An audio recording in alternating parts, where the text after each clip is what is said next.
from the love of liberty in the fires of hope and prayer. With boundless faith in our destiny, we solemnly declare.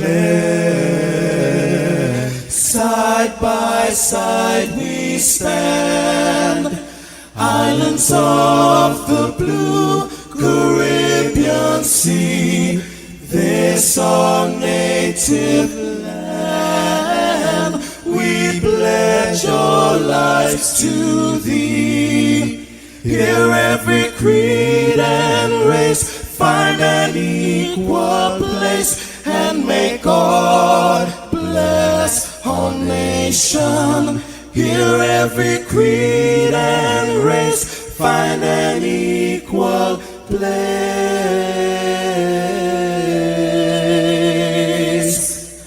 and may God bless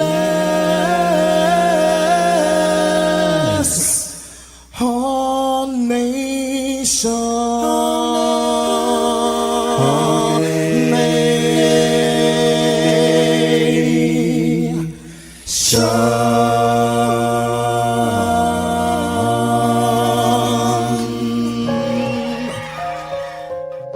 Heavenly Father, we come before you at the start of this new day, giving thanks for life, for health, and the opportunity to serve through this station.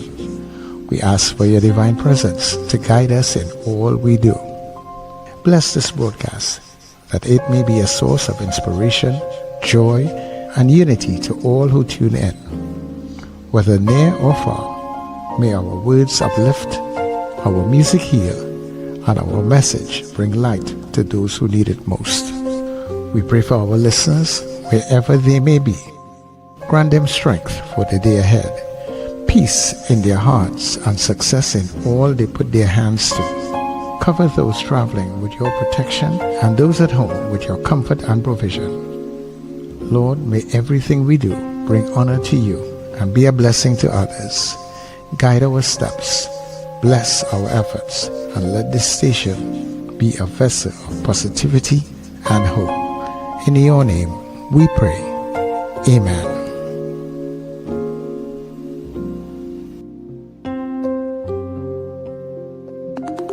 Your voice, your soundtrack, your station. New Era TT Radio. NETT Radio.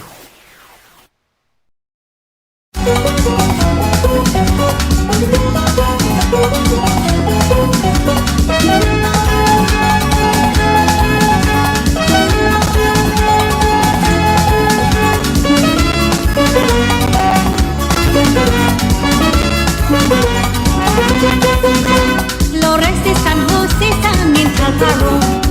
Briefly I come to tell you about the show. You know that is the birth of our Savior, so everything was happy and in order. Everybody was enjoying themselves. You could see they put their worries upon a shelf. There was this gentleman standing by the bar and taking note of every word I uttered. When I finished sing, he come on the stage, and this is what he had written on a page. Give me rum, give me whiskey, give me something to eat, then sing a around somewhere me movie. All the time you're twisting your tongue to sing, I could tell you that's what you were saying. Give me rum, Spanish is baba, shimmy, whiskey, wine, give me. If you give me soul food, then I love you all the time. Come on baby, do it, you do it so sweet. I'll translate for you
to stay. I wonder if they know what's happening. Maybe they think we don't know what we're singing. For the story of Christmas comes in parangin. This is the best festival in the land, but good things people will never understand. So when you see this Yuletide come along, remember the real reason to sing your song. I told the crowd in Spanish to sing along. He turned and tell me I pronouncing that wrong. Give me rum, give me whiskey, give me something to eat. Then sing a parrot somewhere near movie.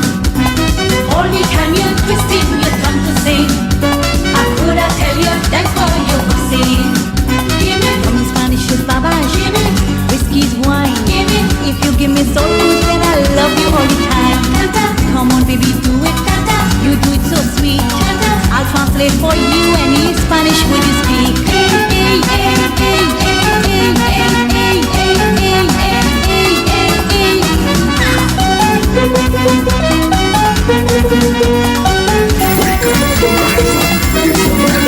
Breakfast Show, bringing you the energy, music and vibes to start your day right.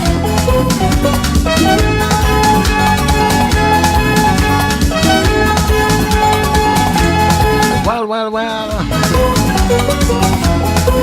As the man says, wake up, rise up.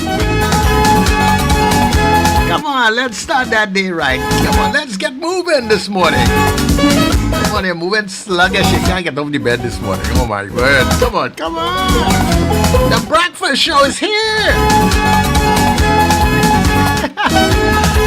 Good morning, Trinidad. Good morning to Tobago. Neighbors in the Caribbean. Good day to you. Friends and family streaming all around the globe. Hoping all is well with you guys. Good day, good morning, good evening, good night. Good anything right about now. You're in the land of the living. I mean, just think about it. If there is nothing that you can look around you and see and be thankful for. Thankful that you opened your eyes this morning, you're breathing, and you're in the land of the living, alright? So let me say much thanks as always to the Heavenly Father for bringing us together for another day.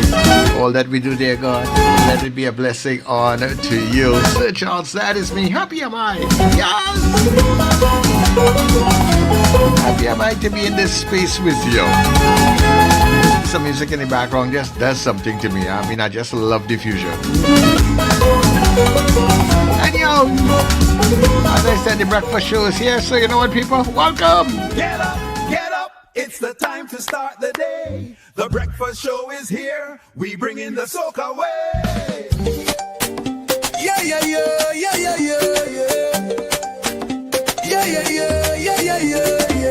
Wake up, it's a brand new dawn. The breakfast show got the vibes turned on.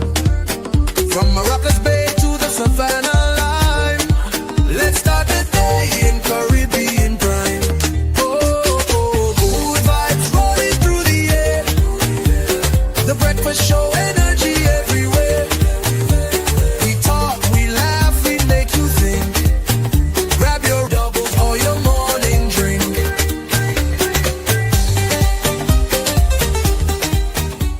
Uh-oh, guess what day it is? Guess what day it is? Huh? Anybody? Julie, hey, guess what day it is? Oh, come on, I know you can hear me. Mike. What day is it, Mike? Leslie, guess what today is? It's hump day. Woohoo! Woohoo! We're here! It's a beautiful day. Everybody, come on. What is that? Come on, get up. The breakfast show is here. Good morning, everybody. And of course, thank you very much for being here, tuning in, tuning on, logging on. However you got here, the most important thing is that you're here, and we are happy for that. Let me say good morning to my co-host, Richard, who will join us later in the hour. And of course, Wendell Stevens. Good morning. Morning, Sir Charles. Morning, Richard Raghubar Singh. Morning, Trinidad and Tobago. And good morning, listeners and viewers all over the world. Good evening to those in Japan. Good afternoon to those in Ethiopia. and of course, any other part of the globe you are joining us on this breakfast show. We are happy that you have made us your choice. I know Richard like to say that you have no other choice. You have other choices. I like to say you have none other. But, we happy to have you. We really do. We really are. All right. You listen to the song coming in, the Spanish Confusion, by Charlene Flores. Yes. That's a real old time parang, eh? Yeah, but that I think I'm not sure if that was the first time, but that when they started using more conventional equipment, the guitars, the synthesizers, and the steel pan. Mm-hmm. Yeah, it's such a beautiful fusion of the music coming together there. From what we would have known at that point in time, the traditional parang, our brothers and the Daisy Voices and them, and I suppose I always remember the first steel pan. I don't know if he's the first person to play steel pan in a parang band, but was from Alicia Jagasar's husband. What was his name again? Michael. Yeah. Look at his name, it just escapes you right now. Michael is his son. His name is just not coming to me now. Jagdale, Wayne Jagdale. Oh Lord, he was such a gentleman. Oh, watch that. We had such good times with him at Powers. Well, Wayne and Alicia and them used to also play at events that I had, and they would do it for free, Yeah. They just used to be happy to do it for me, and they did it for free. So rest in peace, Wayne. But Wayne was the virtuoso on that steel pan in a parang band. He was really good.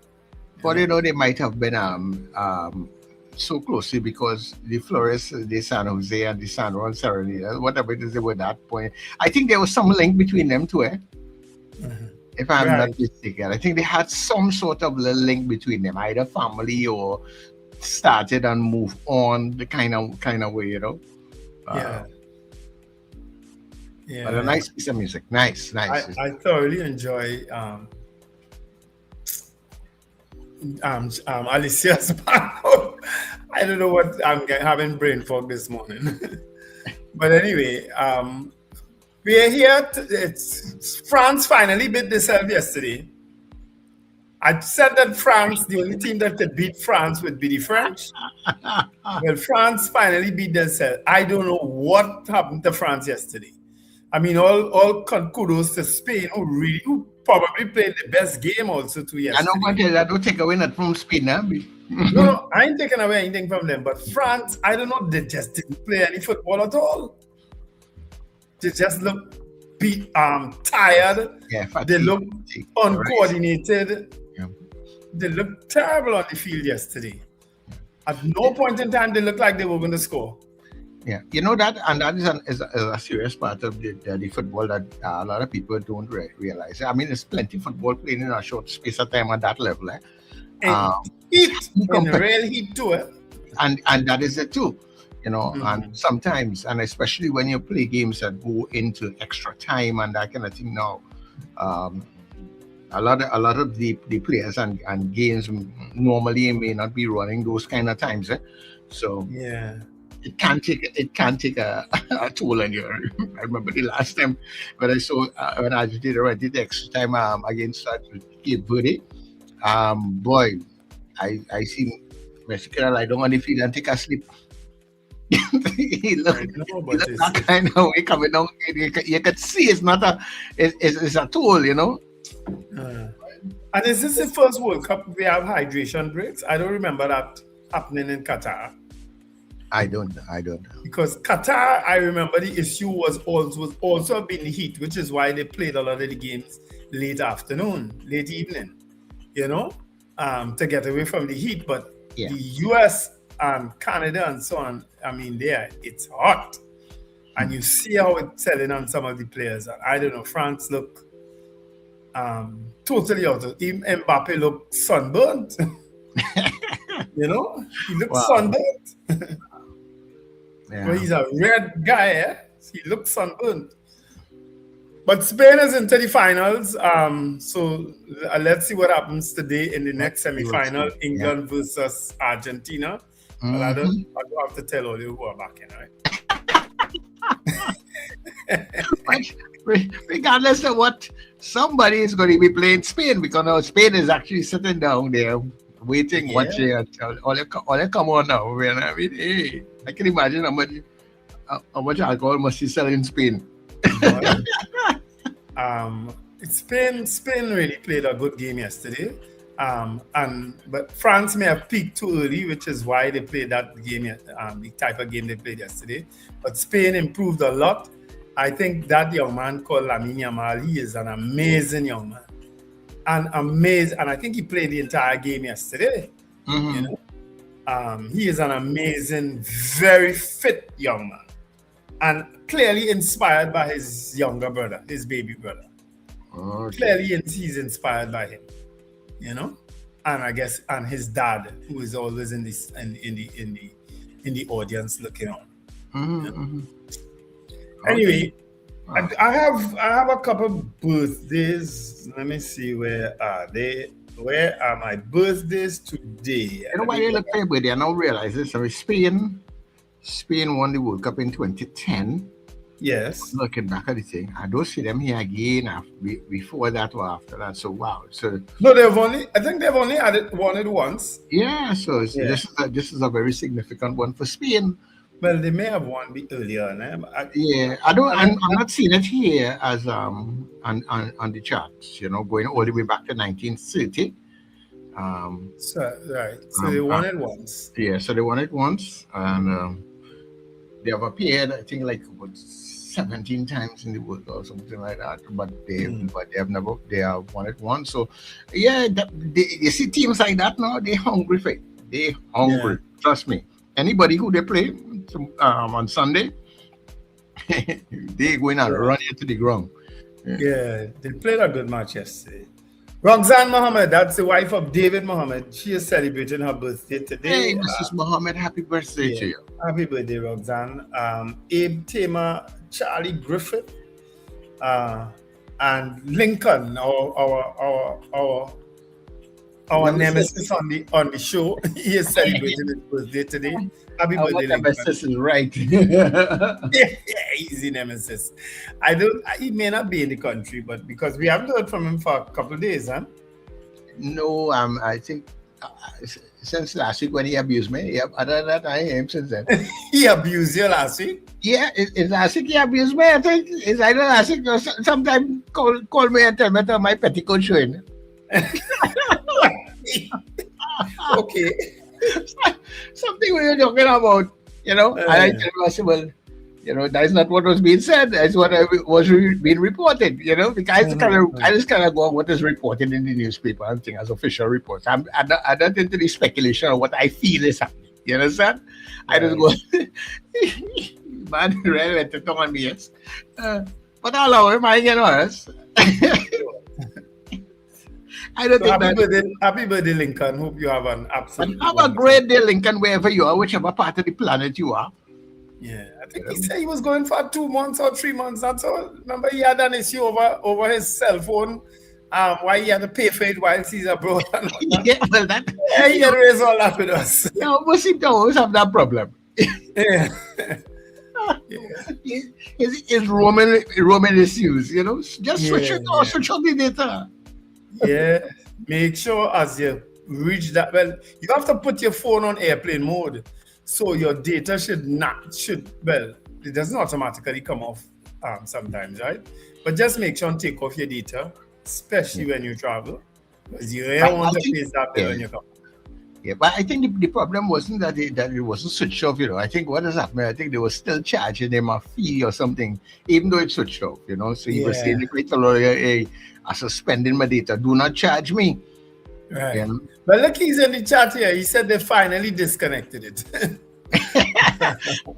in some situations like that, it might be very well just to go and buy, put a card on their phone sometimes, you know. To avoid some of those things. Postpaid, it's kind of difficult sometimes. You know? No, but I say, but it could go that way, you know. Yeah, save yourself a headache. Yeah. Say what? Anyway, for anyone else celebrating any special day today, I think witness Harper, when is your wedding anniversary? Isn't it someday soon? It's not today? I think it's today. Okay. I know Stephen Harper's his wedding anniversary is someday around now. Is that wrong? Okay. Yeah. All right. So anybody, as I said, anyone else celebrating anything special, have an absolutely wonderful day.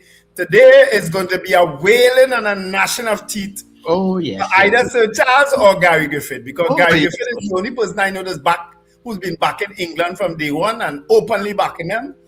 I've never seen anybody else celebrate England like how he's celebrating England. Yes, somebody else I know the other day told me that they were back in England, and I think it was Julia, I can't remember, but somebody. Yeah. Generally don't hear anybody back in England, you know. No, hardly so. We don't really have much English fans that you meet, you know. Trinidad is saturated with too many Brazilian fans. Yeah. But, anyway, all the best. We have plenty Brazilian fans and plenty Argentina haters. Trinidad have that. Yeah, for that. And I am counting among those. You understand? 2 South American countries. Anyhow, let me get into good news and greet people in the chat, right? So good news, people.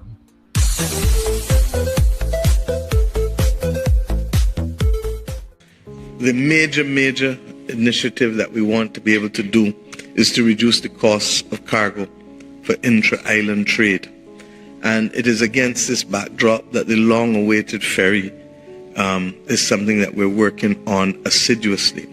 But Prime Minister Prasad Bisesa has also agreed that pending the private sector arrangements, which may take as long as a year because they have to source vessels, while we do the regulatory work, hopefully between now and the next 3 months, that Trinidad and Tobago has had a history of using ferries between Trinidad and Tobago. I think you said you have 5 ferries.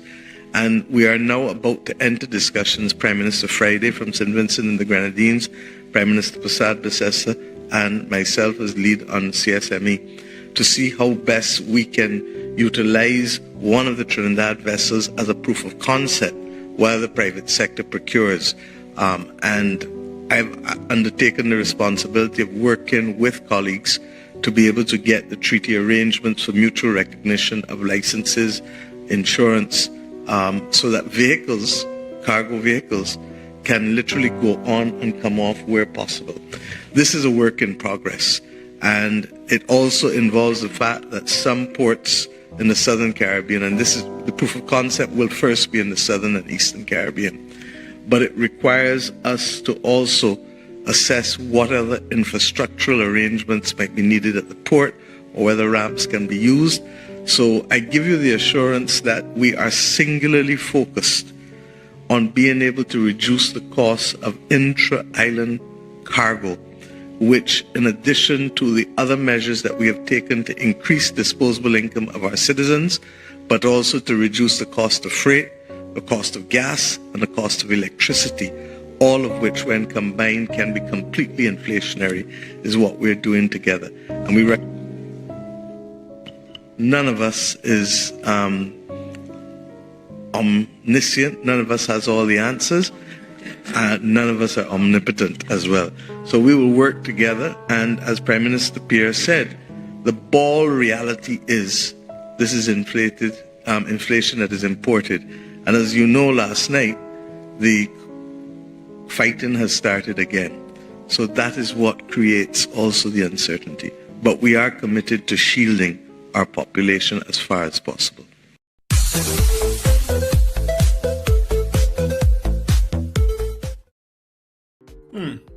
Yeah, coming out of the CARICOM summit there.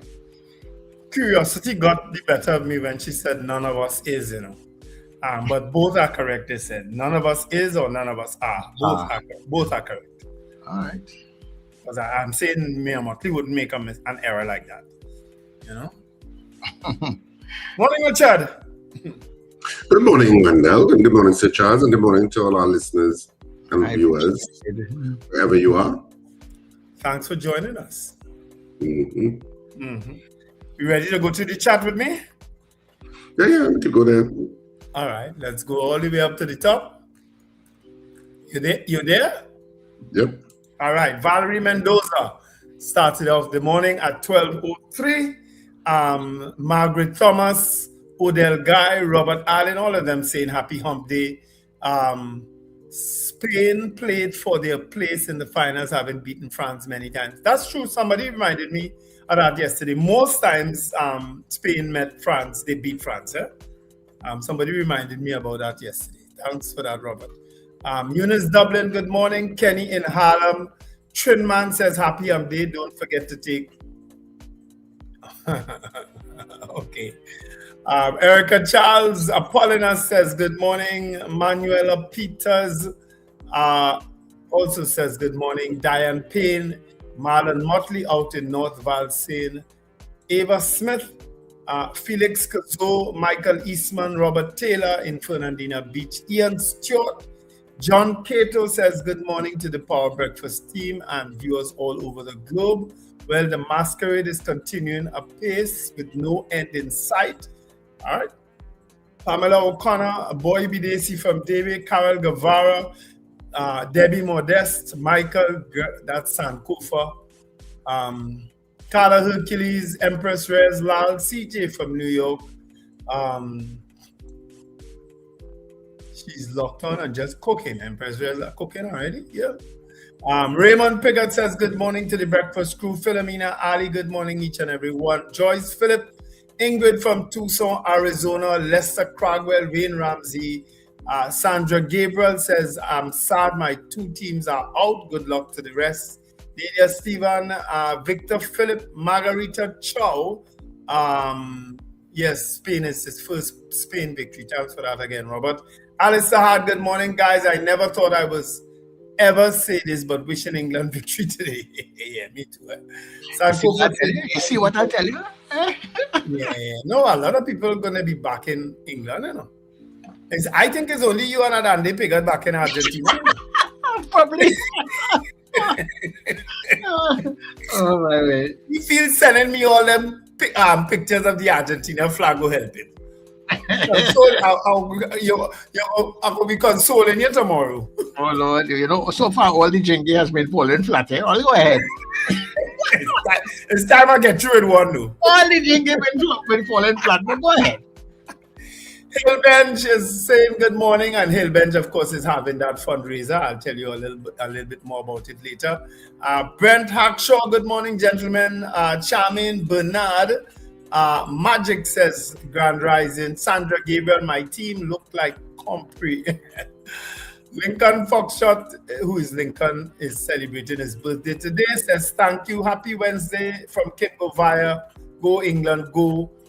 Hillbench is sending birthday greetings to Lincoln. It's time England lift the cup since 1966. Wow, is that since how long ago they won?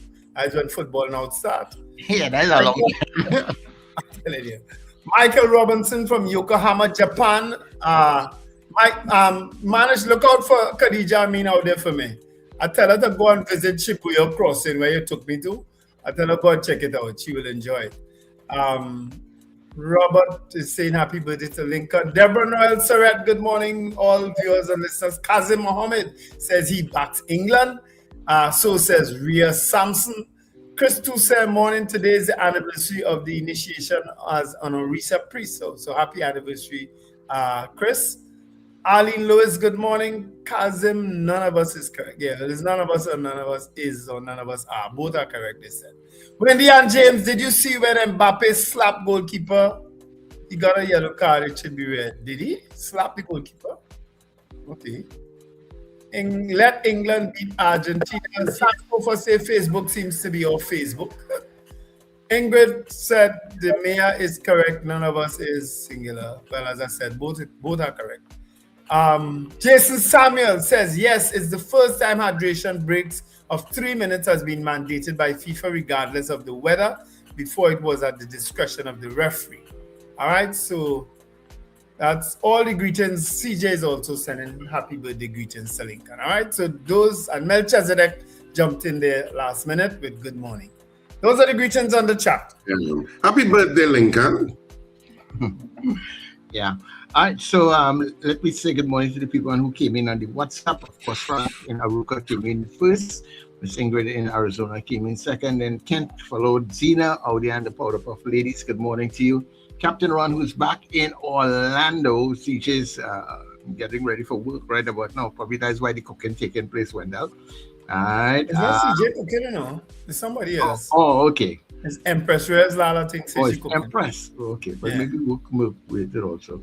Archbishop Ashton Clark, out there in Canada. Mr. Billy in Powder Magazine. Callan and Kelly out of Carenage. Who we have here again? Sankofa is also here on this chat. Julia Andrews, good morning to you. Mr. Beeps in Pity Valley, good day. Miss San Augustine. Foxy, also to Rena Boodoo Jennings, Shema Paul, Suzette and Suzanne. Good morning to all of you ladies and all the people who are tuning in on the Gael stream. Thank you very much for being with us on the breakfast show. So we are going for that break. When we come back, we check and see what's happening in the newspapers and of course our morning poll as we get closer to 7 o'clock. Are you a business owner? Well, take advantage of NETT Radio and Gael Caribbean TV Christmas in July advertising special. Throughout the month of July, enjoy 33% off all advertising packages. Whether you are micro, small, medium, or large business, now is the perfect time to put your product and service in front of the people who matter. Reach your audience through radio, television, and social media, all at 33% off. Don't miss this limited Christmas in July offer. Call us today at 281-1315 or 299-5156 and let NETT Radio and Gael Caribbean TV help you grow your business. But hurry, this special offer ends July 31st. It's Christmas in July on NETT Radio and Gael Caribbean TV.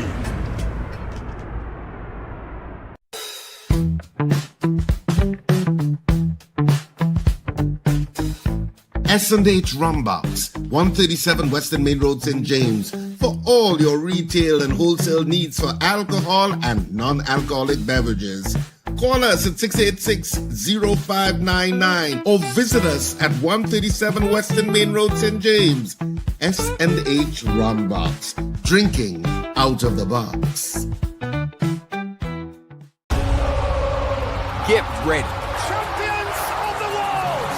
The road to football's biggest stage starts right here on NETT Radio and Gael TV. Join us for Inside the Net, the road to FIFA World Cup 2026 Insights. Every weekday, take a journey through World Cup history, legendary players, unforgettable goals, football's greatest nations, rising stars, iconic stadiums, and the stories behind the beautiful game. From Brazil to Argentina, Germany to France, and every nation chasing football glory. Join us daily at 7:55 a.m. and 11:55 a.m. Don't just watch the World Cup, live the passion. Inside the Net, road to FIFA World Cup 2026 Insights.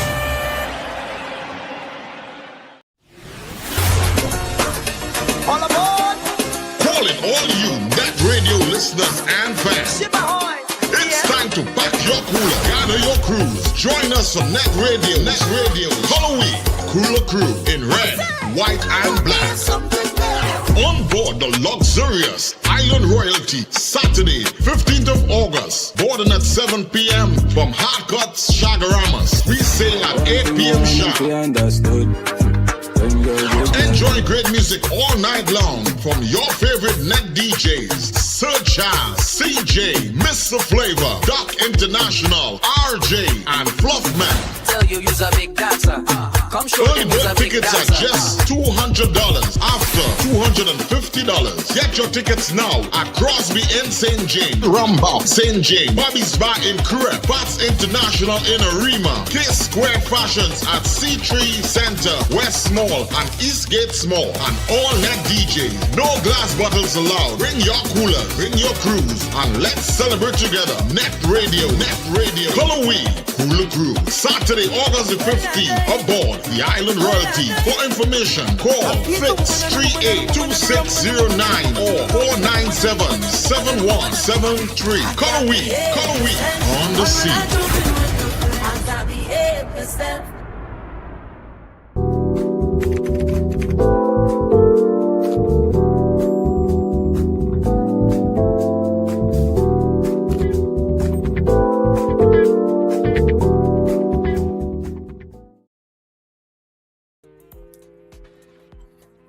All right, let me just greet a couple of people who came in on the break. Suzanne Jessup and Carlisle Cupid, good morning to you all. All right, let's get straight into the newspapers today. Today, of course, is Wednesday, July 15th, and the headline in today's Express reads, PM says August 31st celebration was not cancelled as revised cabinet note replaced earlier proposal. $2 million Independence Parade is on. That's the main headline. Of course, that dispels all that rumor about no Independence Day parade. Jubilation Spanish fans celebrate yesterday in central Madrid after Spain's Mikel Oyarzabal scored a penalty, which kind of questionable, in the first 2026 World Cup against France in Arlington, Texas. Spain won 2-0. Spain stuns France. That's the main story. PM $2 million approved for parade. AI data centers petition tops 16,000 signatures. Appeal court weighs Hadid's release bid, and that decision will come this Friday morning at no later than 8 a.m. on Friday. The Hadids will know if they are to be released or not. And there's a timeline of the events in today's Express. Ali Christmas list, Richards attorneys write to the Commissioner of Police, and that's Rajay Ali, Earl Richards, and of course Christopher Hughes, aka Christmas list. Police seek second autopsy, that's on the 14-year-old girl Andrea Francis, who was found dead at her home in Chaguanas. Zakur, that's Minister Eli Zakur, road painting begins on Churchill Roosevelt Highway and the Beetham Highway today. So be mindful of that, people. Between 1 p.m. and 6 p.m. Between Aranguez Overpass and Pioneer Drive Sealots, road painting is going to be taking place. So that is going to be one hell of a traffic. Painting or paving? Road painting. Painting, oh, okay. Yeah, road painting. Apparently the painting, people yeah, not yeah. Where is that happening? Yeah, the road markings on the road. Right? Where is that happening, Wendell? It's starting from today. It was scheduled to begin on Monday, but it was postponed because of heavy rainfall. And so it's going to start today and it's going to go until July 25th. I know, but where? On the Beetham Highway between Aranguez, from the Aranguez overpass. So that's all the way by Aranguez there. Right. To the Pioneer Drive in Sealots, all the way down to the Beetham Highway. Mm. Right? And I think is it on one side of the road? No, it's on both. If I might do one side and then do the other side, you know? Yeah. So just and it's happening between 1 p.m. and 6 p.m. If you know how these things work, they're going to close off the road from 5 o'clock in the morning. Right?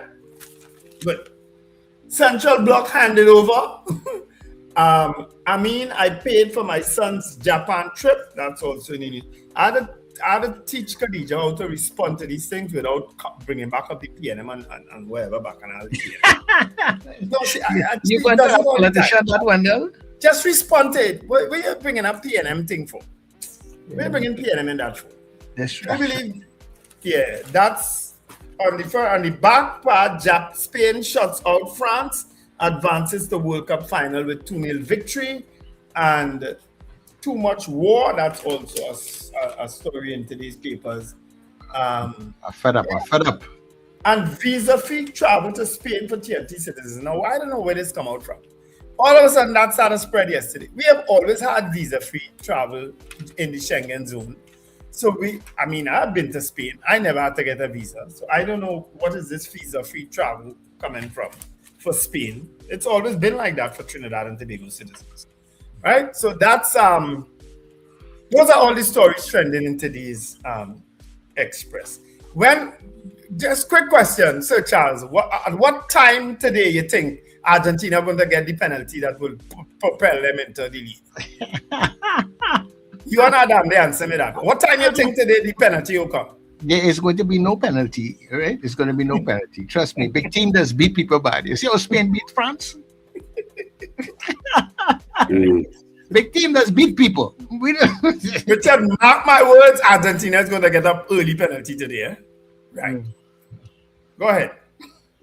Trinidad and Tobago Guardian for this morning. Hadid seek reunion with children. As lawyer says, they are suffering. Appeal court judges to give ruling on bid for release by Friday. So that's one of the main headlines in the Trinidad and Tobago Guardian this morning. Wilson concerned about prison service morale amid Hadid allegations. Privy Council reserves, oh my goodness. Privy Council reserves decision on state of emergency detention, SOE detention of senior cop and 2 others. And this is an important SOE, and this is an important Privy Council decision because it impacts, how SOEs are done. So it'll be interesting to see how the law lords see it. Well, I know my position, that it's just being used as a tool for crime fighting, and that's not the intent of the Constitution. But it's not even being used for that now, Richard. It's being used to harass people. Well, Wendell, that's why it was called. and I always go to the fundamentals of why you're calling a state of emergency. And, but anyway, we'll see how the Privy Council rules. Griffith, death threats against Commissioner of Police and government officials are nothing new. PNM rejects public financial disclosure amid Balize House probe. Ragbir named FCB deputy CEO. And so the First Citizens Group appointed Sana Ragbir to the position of Group Deputy CEO for Business Generation. SM Jalil gets Cal Water contract. ExxonMobil close to ending deep water seismic. And that's where it ends. Grenada Airports Authority appoints Trinidadian GM, and TNT's energy expansion endangers coral reef. And jail TNT National Ryan Hadid dies in Florida. Okay. Warriors assemble formidable overseas contingent for 2026 CPL campaign. In sports, Lennox spins web around Windies to help Kiwis level series.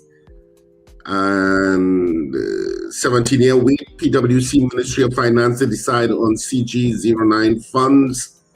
And that's basically it for the Trinidad and Tobago Guardian this morning. So Cal changed the water. Because Cal is state-owned, I wonder how are you navigating that? Because that obviously seems as a political decision. Yes, it is. It obviously comes across as a political decision. You could paint it however you want to paint it. That's how it comes across. And which may cost Cal some business from people who are angry about it. But you had made a decision, so you had to stand by it. And that obviously probably became less from management and more from board level, because boards are where the political people are. Yeah. But are you following proper procurement processes? That's where my brain went. Yeah. Because procurement means the whole idea of the procurement regulations and stuff like that is that you have to follow proper procurement in how you select. So I'd be curious to see what their procurement process was. In terms of changing the brand of water. Yeah. What was the reasoning Because what was it? Is it that it's more economical, for example? What was your reasoning? What was the assessment in terms of changing providers? Because it comes across political. You can twist however you want. That's how it comes across. Yes. Yeah. I mean, but how long? How long was Blue Waters? But exactly, this entire thing with Blue Waters has become political. And why has it become political? It's a self-inflicted wound, so to speak, because of how and what you have said in terms of members of your leadership and what they would have said in Parliament. It has painted the thing in a political hue. But Richard, if we go down the road of blanking people, are using that word, because their executives may have gotten themselves in a spotted border, then we shouldn't be having this other water company either. You know, I don't know if people forget the news. Because if we're going on that road, because Blue Waters, how long have they been supplying Cal? I think about 14 years. So they would have spanned even the Kamala Persad-Bissessar government before. They would have been supplying Cal with water. So is it because of what has happened with the owners of the company, why they now find themselves out in the cold? You understand? And if that's the case, then start reading what happened, what people will be reminded of people in that other company. Yeah? Wendell, of the three of us here, you have been more mired in the beast than either of us. So you understand how politics works and the decision making that goes on behind the scenes. Not at that level though. I have to be honest with you. I don't know how because as I say, Blue Waters spanned the People's Partnership, the PNM, and the first year of the UNC. They are not there now simply because it appears that it's a political decision, and I agree with you on that. It clearly is political, that their executives have gotten themselves in a spot of power. But that's what the optics are show. Right. You can only read what the optics say, because when people say anything, but the optics are how it looks, and which is why I say it's kind of like a self-inflicted, optic mishap, because if you want to call it a mishap, because that's how it plays out to members of the public. So that's why there was a lot of social, there is a lot of social media commentary on all of that, because it's playing out in a particular way. Yeah. And whether it may be valid or not in terms of you wanting to change a provider, that's how it comes across. Yeah. But I think even in their early explanation, it did not come across, from what you heard from them, and I'm trying to remember exactly when, but it didn't come across as if it was economical, that we get water cheaper. It didn't come across that way. Yeah. And they have Jaleel has been around long. Yeah. But the management of Cal has not really been out front saying anything much more either. They just they get a directive to remove Blue Waters and that's it, and take somebody else. They can't say nothing else but that. Yeah, they may not want to face media, as a child. Well, yeah. And then the thing about it also is that even with the as Richard talked about backlash, I think some of these people know this Trinidad public as to what they will do and what kind of backlash will come, if any or none, and they'll go, and that's why they do such things. Because we know you talk, but we win ready thing. At the end of the day, food prices go up. We quarrel, we make noise. We go by the supermarket and we buy it anyhow. So yeah. Anyhow, let me do. Did you want to come back now, guys? Yeah, man.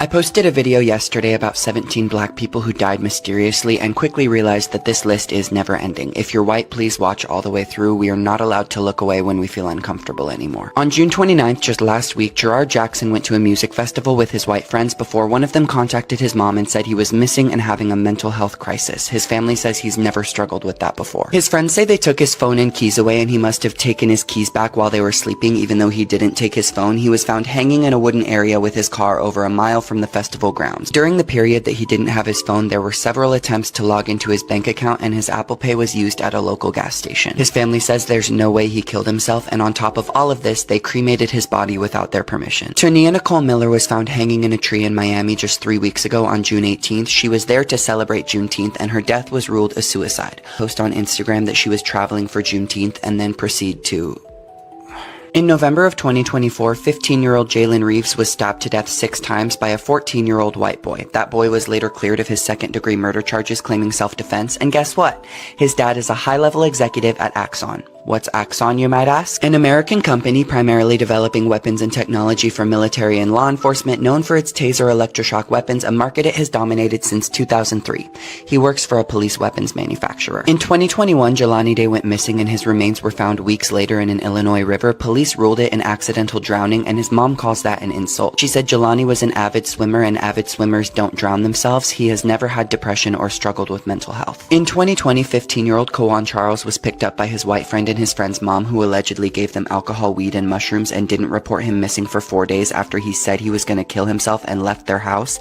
He was found lying face down in a sugarcane field with only a few inches of water, and the official report says he likely drowned himself on purpose. How he could have drowned himself in 6 inches of water is beyond me. Willie Jones Jr. was found hanging in his white girlfriend's parents' Mississippi yard in 2018. Her stepfather says he didn't touch him, but Willie's family says he had an athletic injury that limited his shoulder mobility to the point that he physically couldn't have hung himself. Of course, it was ruled a suicide. The family did win a wrongful death lawsuit 3 years later, but to this day, no arrests have been made. In 2013, Kendrick Johnson was found inside a vertical rolled-up gym mat at his high school in Georgia. The initial investigation showed the cause of death as accidental, but when the family hired someone to perform a private autopsy, it showed the cause of death as blunt force trauma. Another interesting fact here, the 2 possible suspects were both the sons of an FBI agent. That was part of the lawsuit they tried to win, but for some reason, it didn't work out for them. Alonzo Brooks went to a party with his 3 white friends in 2004, was called racial slurs. His friends left him at the party with the perpetrators. He went missing and his body was found on the property a month later. The local pathologist couldn't determine a cause of death, but then an armed forces medical examiner concluded it was homicide. To this day, we have no answers. These are only the most public of cases and not even a fraction of them. Black people deserve to grow old.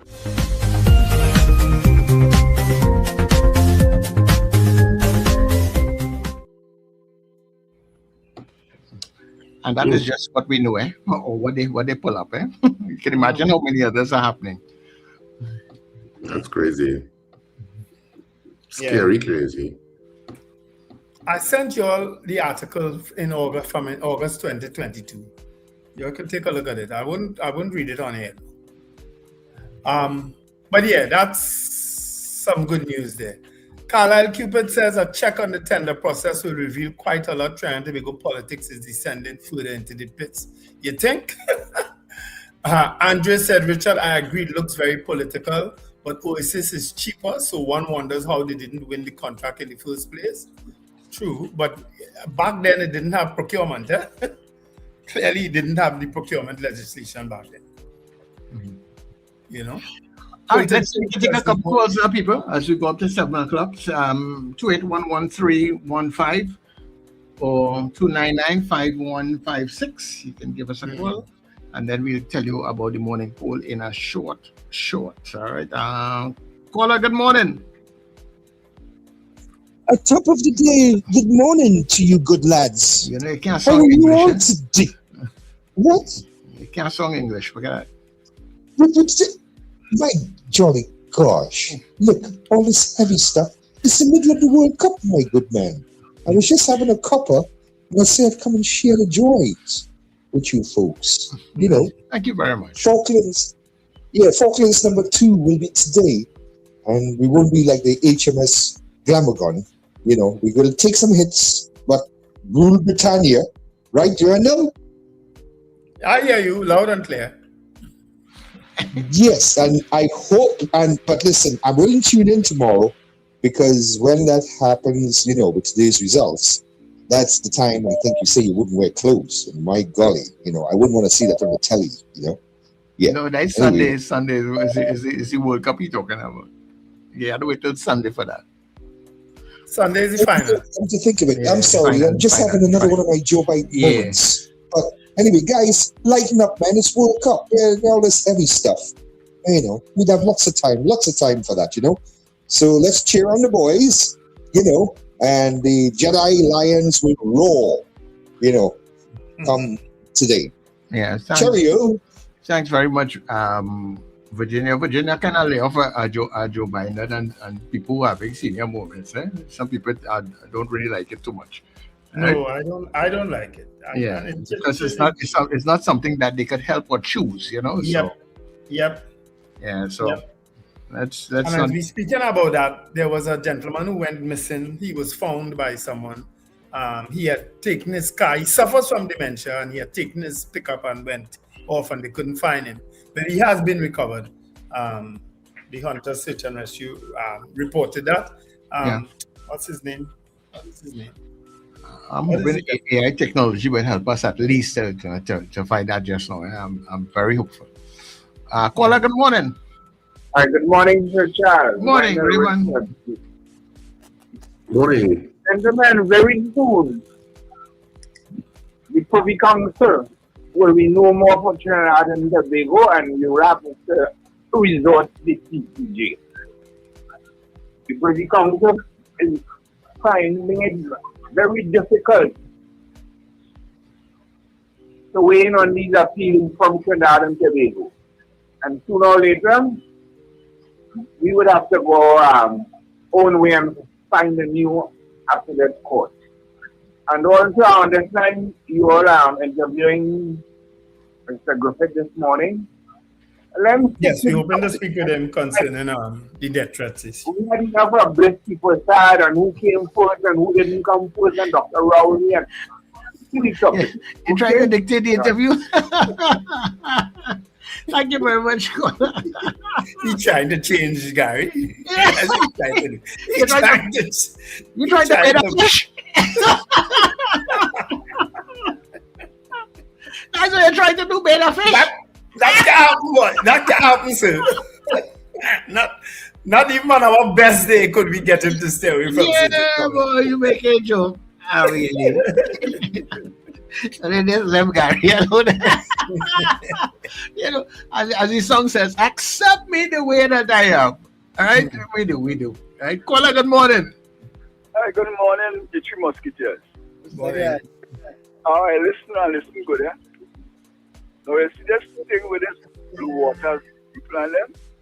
I don't know if I could talk it because it's outside in public. The water came in citrus grass to take it over when I was working. And somebody came after and offered some money to the management and them, and they took it. Right? And somebody didn't have a place to operate in town. Long story short, they shut down the factory and so the factory gets vandalized because I worked there for 41 years. Right? Talking about where I know I was inside. Do you see that thing on the highway there?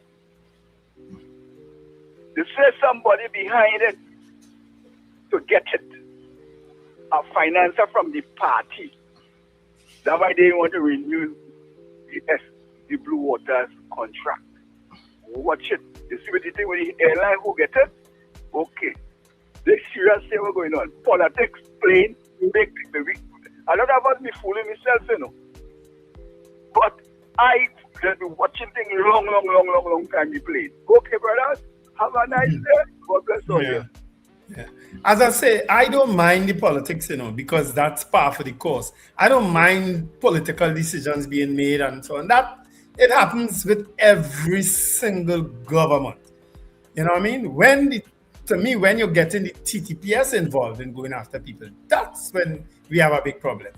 A serious problem, and that is how it appears to be. We will see where this Court of Appeal ruling goes by Friday morning, by 8 o'clock. We will see where it goes. It will be interesting. It will be interesting. I'm actually looking forward to it, Yeah. And especially it's not before Justice Prasad like before, right? It's somebody else now, right? No, it's the Court of Appeal. It's Judge Peter Rajkumar, I think. Myra Dina Mora and somebody else. It's 3 judges. Yeah, so let's really hear what's going on. All right, Yeah. but our morning poll is up. People, I see you calling, but we'll take your calls after the 7 o'clock news, right? Justice Charles, Joan Charles, right. Those are the 3. All right. So it's about the AI data centers. Of course, there's a petition that has stopped 16,000 signatures against the AI data centers. There are actually lots of stories in today's Express on AI data centers, and especially a decision by the governor, I think, of New York, who has put a 1-year ban on it. You understand? But guess what? We are going ahead, and the Prime Minister made some curious statements in terms of our environment and that how we are already a dump. So let me not repeat it. But our poll is, are you in support of AI data centers? If you're voting yes, you're voting 1. If you're voting no, you're voting 2. All right? Are you in support of AI data centers? Yes or no? Yeah, that's interesting. All right, so people will tell you how you voted when we come back after the news. So stay with us, because remember, this is The Breakfast Show.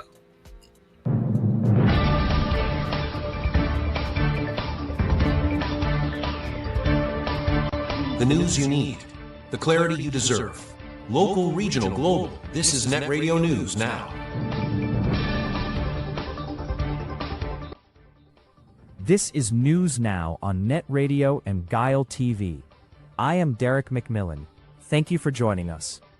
Prime Minister Kamla Persad-Bissessar has met with a senior United States delegation to discuss strengthening ties between Trinidad and Tobago and the U.S. According to the Office of the Prime Minister, the talks focused on investment, economic development, and regional cooperation. Persad-Bissessar said her government remains committed to building international partnerships that promote economic growth and improve the quality of life for citizens. The U.S. delegation included senior officials from the State Department, the U.S. Embassy in Port of Spain, and the U.S. International Development Finance Corporation.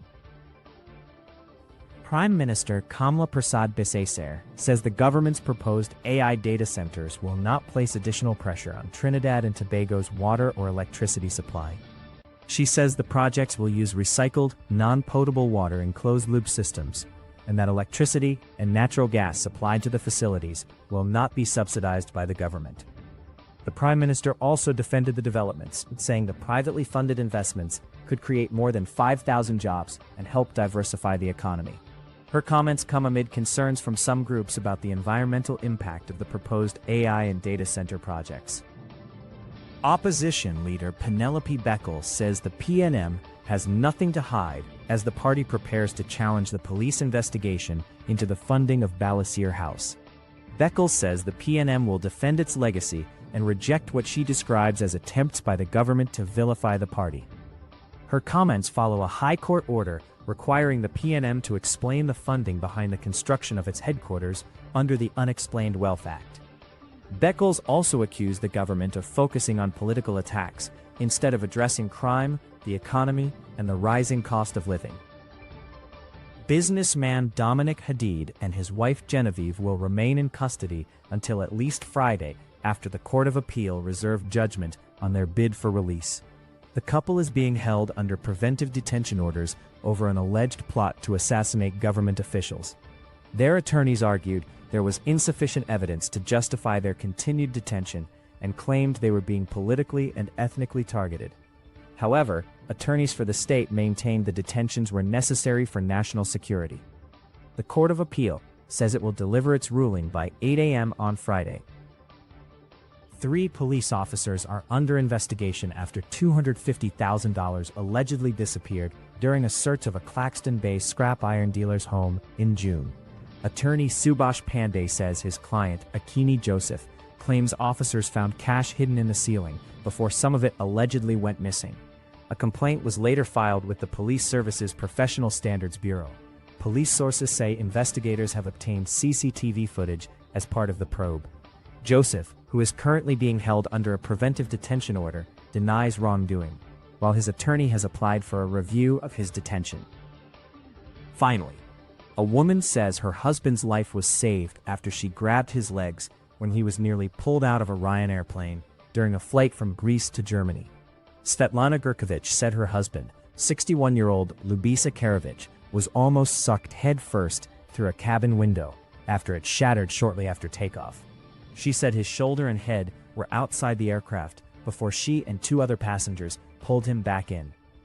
Karovich suffered serious injuries and remains hospitalized.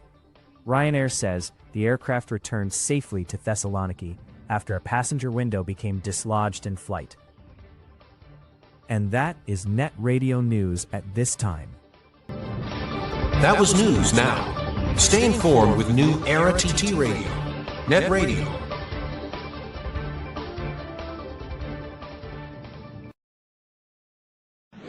Your mid-morning just got better. Join Sir Charles for the mid-morning mix and mingle, where good music, real talk, health, and family matters come together, and your voice is heard. Whether you're at work, on the go, or just taking a break, this is the perfect mix to keep you engaged, informed, and entertained. The mid-morning mix and mingle, weekdays, 9 a.m. to 12 noon on New Era TT Radio, NETT Radio. Morning vibes, fresh energy. This is the NETT Radio Breakfast Show. Hey-ya!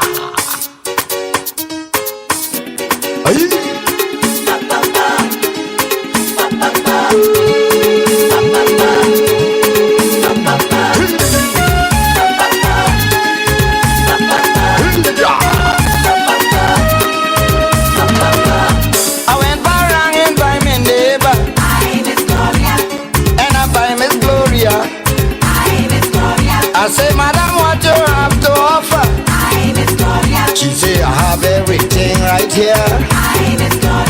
I don't buy whiskey, neither strong rum. It is against my religion. I have homemade wine in all description. Oh boy, you could sample anyone. I have citrus, hibiscus, dandy root, passion fruit, Timawi, strawberry, aloes, and cake. I want some homemade wine, Madam Gloria. Give me the homemade wine. It's nice. I want some homemade wine, Madam Gloria. Give me the homemade wine. It's sweet. Ba-dum-bum, ba-dum-bum, ba-dum-bum, ba-dum-bum.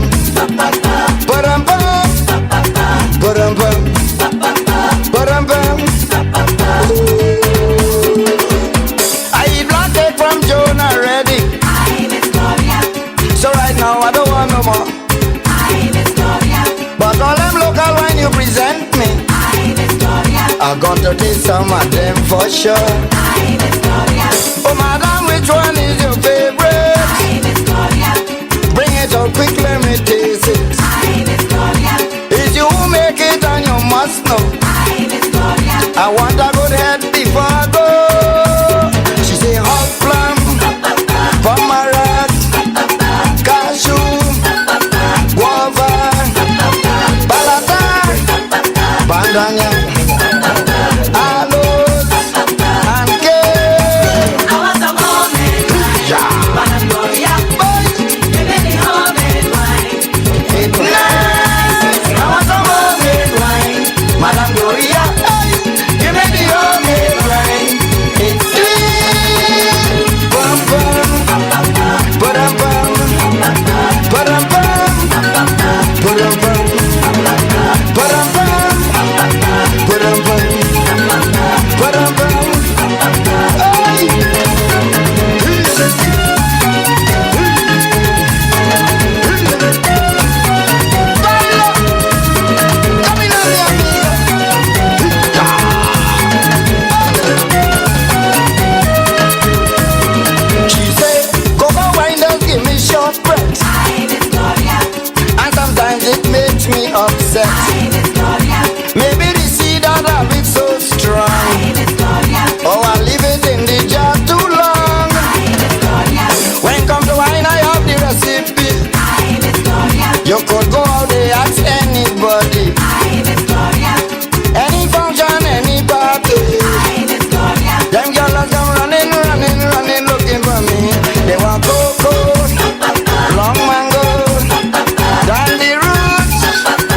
passion fruit.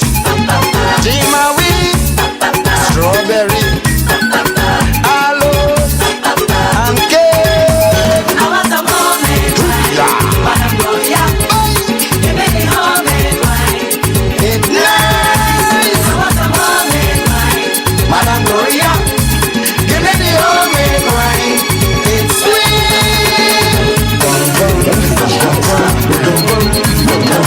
NETT Radio Breakfast Show. Fueling your day with the best music and real talk.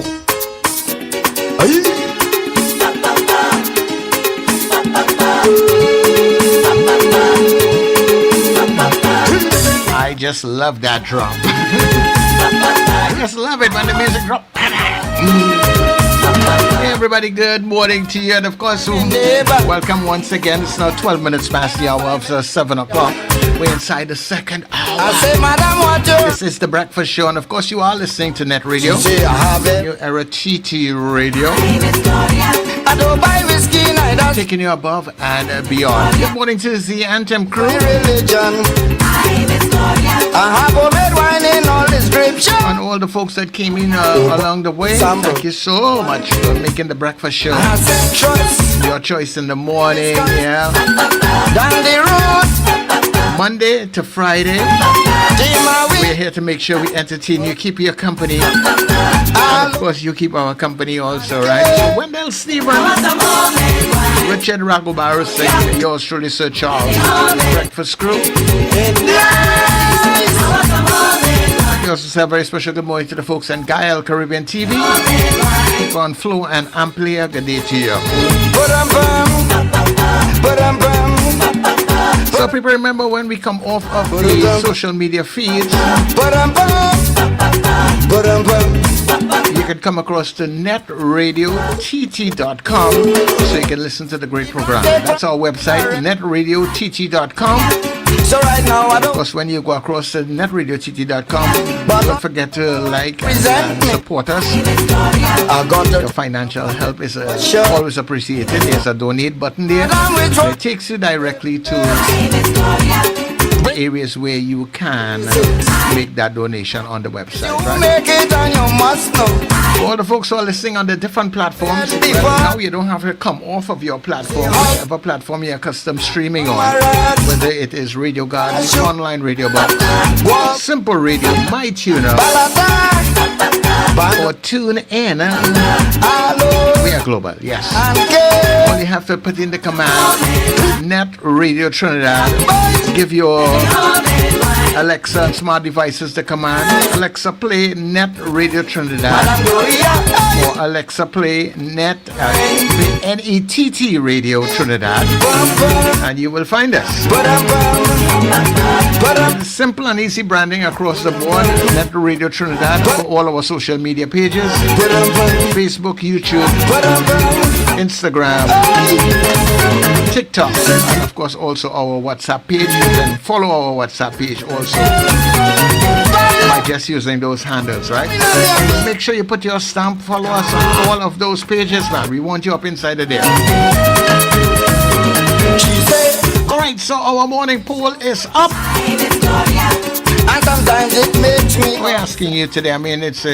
I know some people are actually waking up to what it is. Trust me, I myself am not waking up to what it is. Are you in support of AI? When it comes to wine, I have the recipe. Data centers being built here in Trinidad and Tobago, right? Are you in support of that? If you are in support, you're saying yes, you're voting 1. You're saying no, you are voting 2. When we come back, we tell you how you voted. Calling all you NETT Radio listeners and fans. It's time to pack your cooler, gather your crews. Join us on NETT Radio. NETT Radio Halloween Cooler Crew in red, white, and black. On board the luxurious Island Royalty, Saturday, 15th of August. Boarding at 7 p.m. from Hardcuts, Shagaramas. We sail at 8 p.m. sharp. Enjoy great music all night long from your favorite NETT DJs: Sir Charles, CJ, Mr. Flavor, Doc International, RJ, and Fluffman. you use a big dancer. Come show Early them who's a bird big tickets are dancer. just $200. After $250. Get your tickets now at Crosby in St. James, Rumba, St. James, Bobby's Bar in Crep, Pats International in Arima, K Square Fashions at C3 Center, West Mall and Eastgate Mall, and all net DJs. No glass bottles allowed. Bring your cooler, bring your cruise, and let's celebrate together. Net Radio, Halloween, Cooler Cruise. Saturday, August the 15th, aboard the Island Royalty. For information, call 638-2609 or 497-7173. Halloween, on the scene.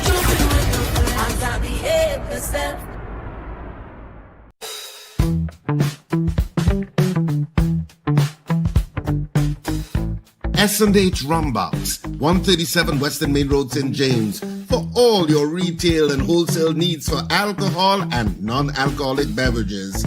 Call us at 686-0599 or visit us at 137 Western Main Road, St. James. S&H Rumbox, drinking out of the box.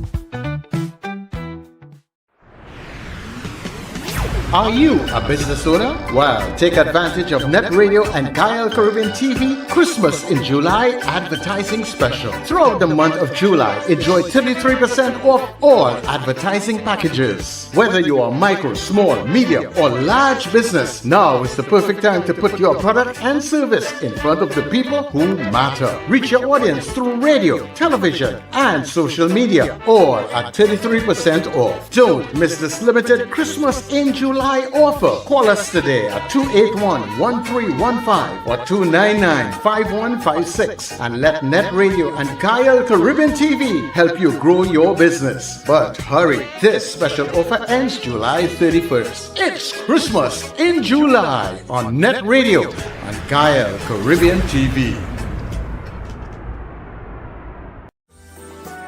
Flavor Entertainment Services, your one-stop premium entertainment service provider. We offer top-tier, best-in-class karaoke and DJ services for your private events, sports bars and lounge. Let us help make your birthday parties, weddings, anniversaries, and corporate special events memorable and special. Call us now at 462-2029. We provide more than just music. We create memories that last. Get ready.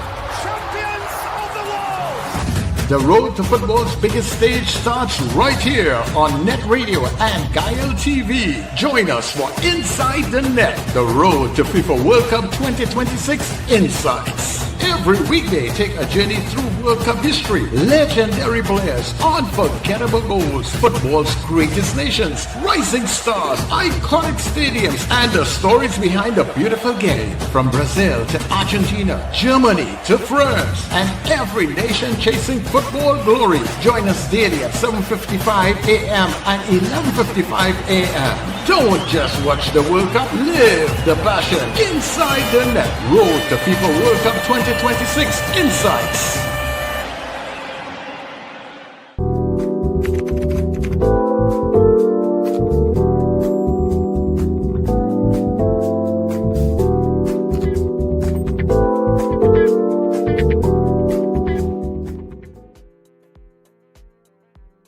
All right, everybody, and we are back inside of the 7 o'clock hour. 20 minutes of this past the hour of 7 o'clock, and we are here on NETT Radio. I do apologize for the folks on Facebook. We're not on Facebook this morning. There was a dispute that I had to deal with yesterday, and they kind of blocked the channel for now because of a program that we had yesterday. And they say copyright issues. You know, I know we have real situations with copyright with songs, even some of our local songs, older songs. I play a Black Stallion the other day, they want to ban it for that. I play a Rash Shorty the other day, they want to block the video for that. But the strange thing about it, yesterday, this was a talk show. So, and they identify, you know, but I can't understand for a talk show because I have no copyright issues for that, you know. So I have lodged a dispute. I don't know how long they will take for them to deal with it, but I'm waiting on them, right? So I do apologize. But the good thing is that you can come across and still get us on the YouTube channel in the meantime while that dispute is being resolved. So it's a Facebook issue? Yeah, it's a Facebook issue. Okay. So. All But right. with this, everything is copyright for everything that's wrong. So it's virtually impossible to try and get. For example, if you play a song, to go to each individual person to ask for permission to play a song, and these platforms like Facebook and YouTube and stuff don't have, you see, like how if you pay like cut a blanket license to use the music and stuff, it doesn't work so with them. They don't collect royalties for copyright. So they would want you to go and find each individual for every content that somebody has some copyright ownership, which is impossible.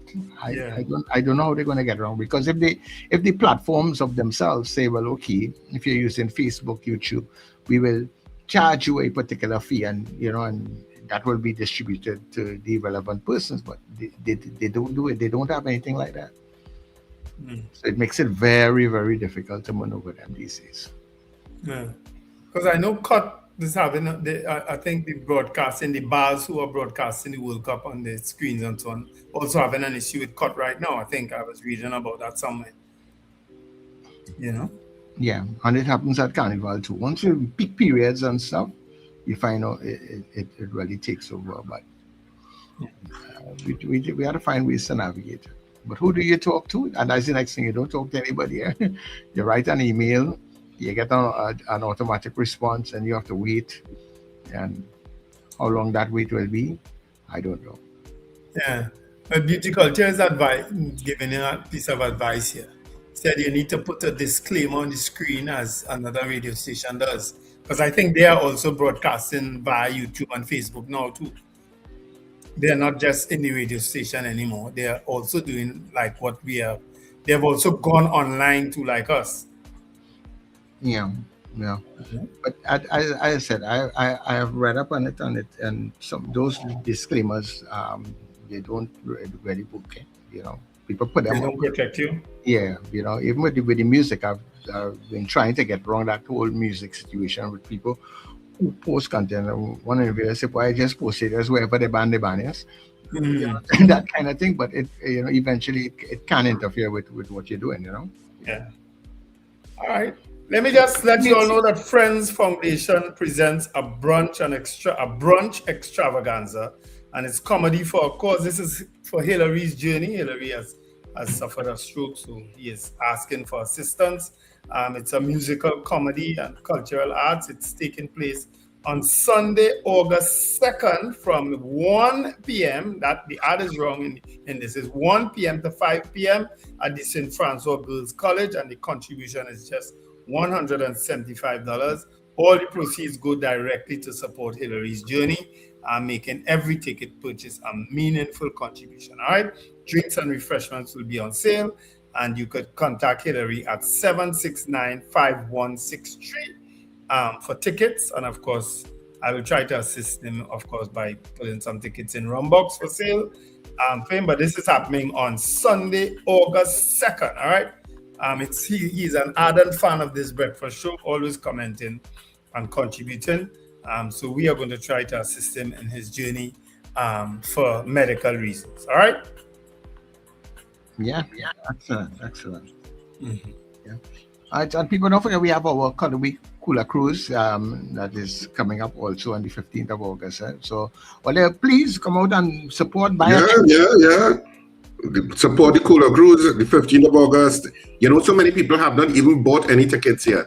And all of that is, you watch this content, and this content costs, even though, of course, certain people are doing it for free, me and Wendell.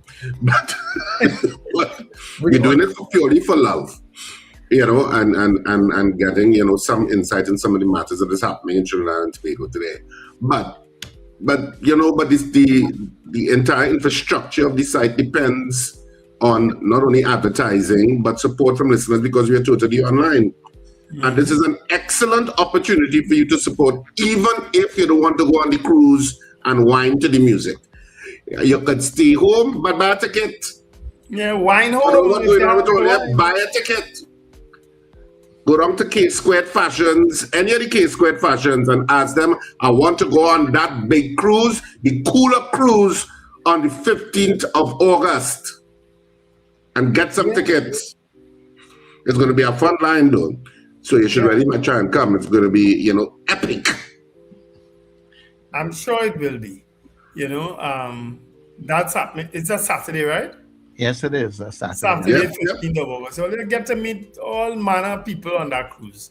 Mm-hmm. Trust me, all you who keep incognito sometimes in the chat, all of them will be there. Come and reveal yourself. Yeah, come and reveal yourself, man. You know what I mean?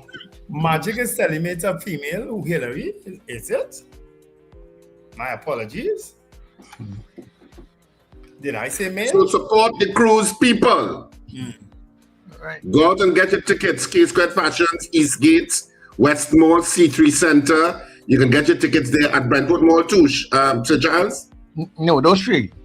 Just those three, right? C3 Center, West Mall, and Eastgate. Right. And you're good to go. That's covering a lot of people. Yeah. And Rumbox in St. James. And Rumbox in St. James. So when you go into Rumbox, you can buy whatever you're drinking between shandy or a soft drink, or if you're like Wendell and you're drinking 12%, whatever. Say, Wendell, give me a ticket there too. In fact, give me 2 tickets. That's all. Simple. And come down online. And of course, you could get your drinks for your cooler right there by Rumbox at wholesale prices, of course. Yeah, you could stack it right there by Rumbox and then just head straight down the road. So pick up your tickets and come on board. All right, so we're looking forward to you guys. And of course, they say buy a ticket now, come and support the cruise. Right? Even if you're not cruising, but buy a ticket, support the adventure. Yeah, it's about supporting the channel. Yeah, and that is it, supporting the channel. Yep. It's much I have a question here for you from Andre. He said if the appeal court rules that the hadiths should be released since they haven't been charged, does it mean everybody similarly detained under the SOE regs will also have to be released?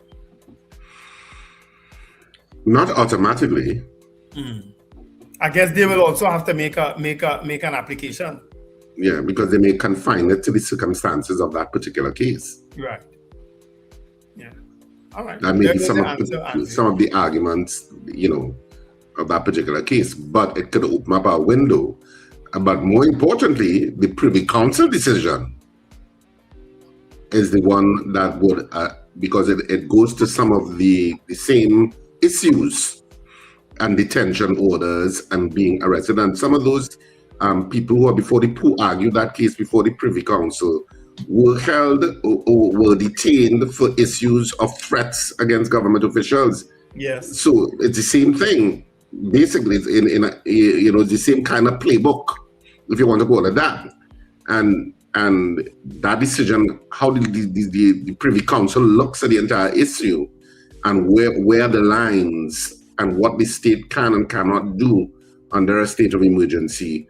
Those lines, but me, I'm always saying, take matters to court, let the court draw where those lines are. So at least you're clear where those lines are. You talking about the one with Raji Ali and them? No. This is no. This is a case with was it a senior member of the police service or the prison service? Oh, right. Okay. All right. I think I remember what you're talking about. But anyway, the head of the prisons has been sent on leave too because he is, I'm very curious about the release of that story, about the timing of that story, with regard to this matter that's happening in the appeal court. I'm very curious as to. Well, there were other players involved in that because it wasn't the Prison Officers Association. Yes. who raised the issue. Yes. But that's what I said. I'm very curious about the raising of that issue and how the reporting was done on it with this matter that's coming up for a decision on Friday. Yeah. I could read a little bit of that article by the Privy Council. Sure. If my phone will behave. All right, well, yeah, well, let's do the poll and then get into it now. Yeah, sure. Right. Our poll this morning is, are you in support of AI data centers? We had lots of votes on the chat with this and lots of comments on it. And we have yes, 6%. 6% of you said yes, you are in support of it. Yay. And 94% of you said no, you are not. All right. So, of course, the petition for against it has garnered 16,000 plus signatures already. And there are lots of stories, as I said, on AI in today's newspaper. Of course, coming out of New York, I think the governor of New York has said, no, she is not in favor of it. You know what I mean? But guess what? We are saying we want it. You know?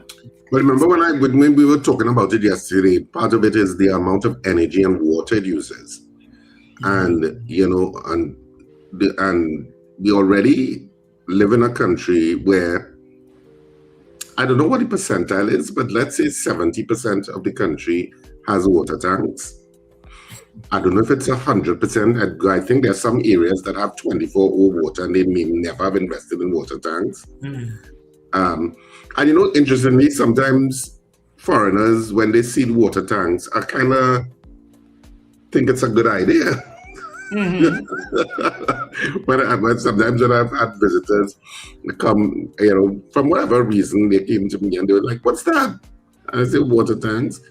And I say, "Oh, that's interesting." You know, the whole idea of storage of water in case of an emergency is how they're looking at it, I guess. Right. That you have a storage of water in case of an emergency. They don't realize that the emergency is almost every week. It's every day. So I mean, you live in a country where subsequent administrations post 1962 have been incompetent in being able to deliver a proper regulated 24-hour supply across the country for all citizens. None have been able to accomplish it. None.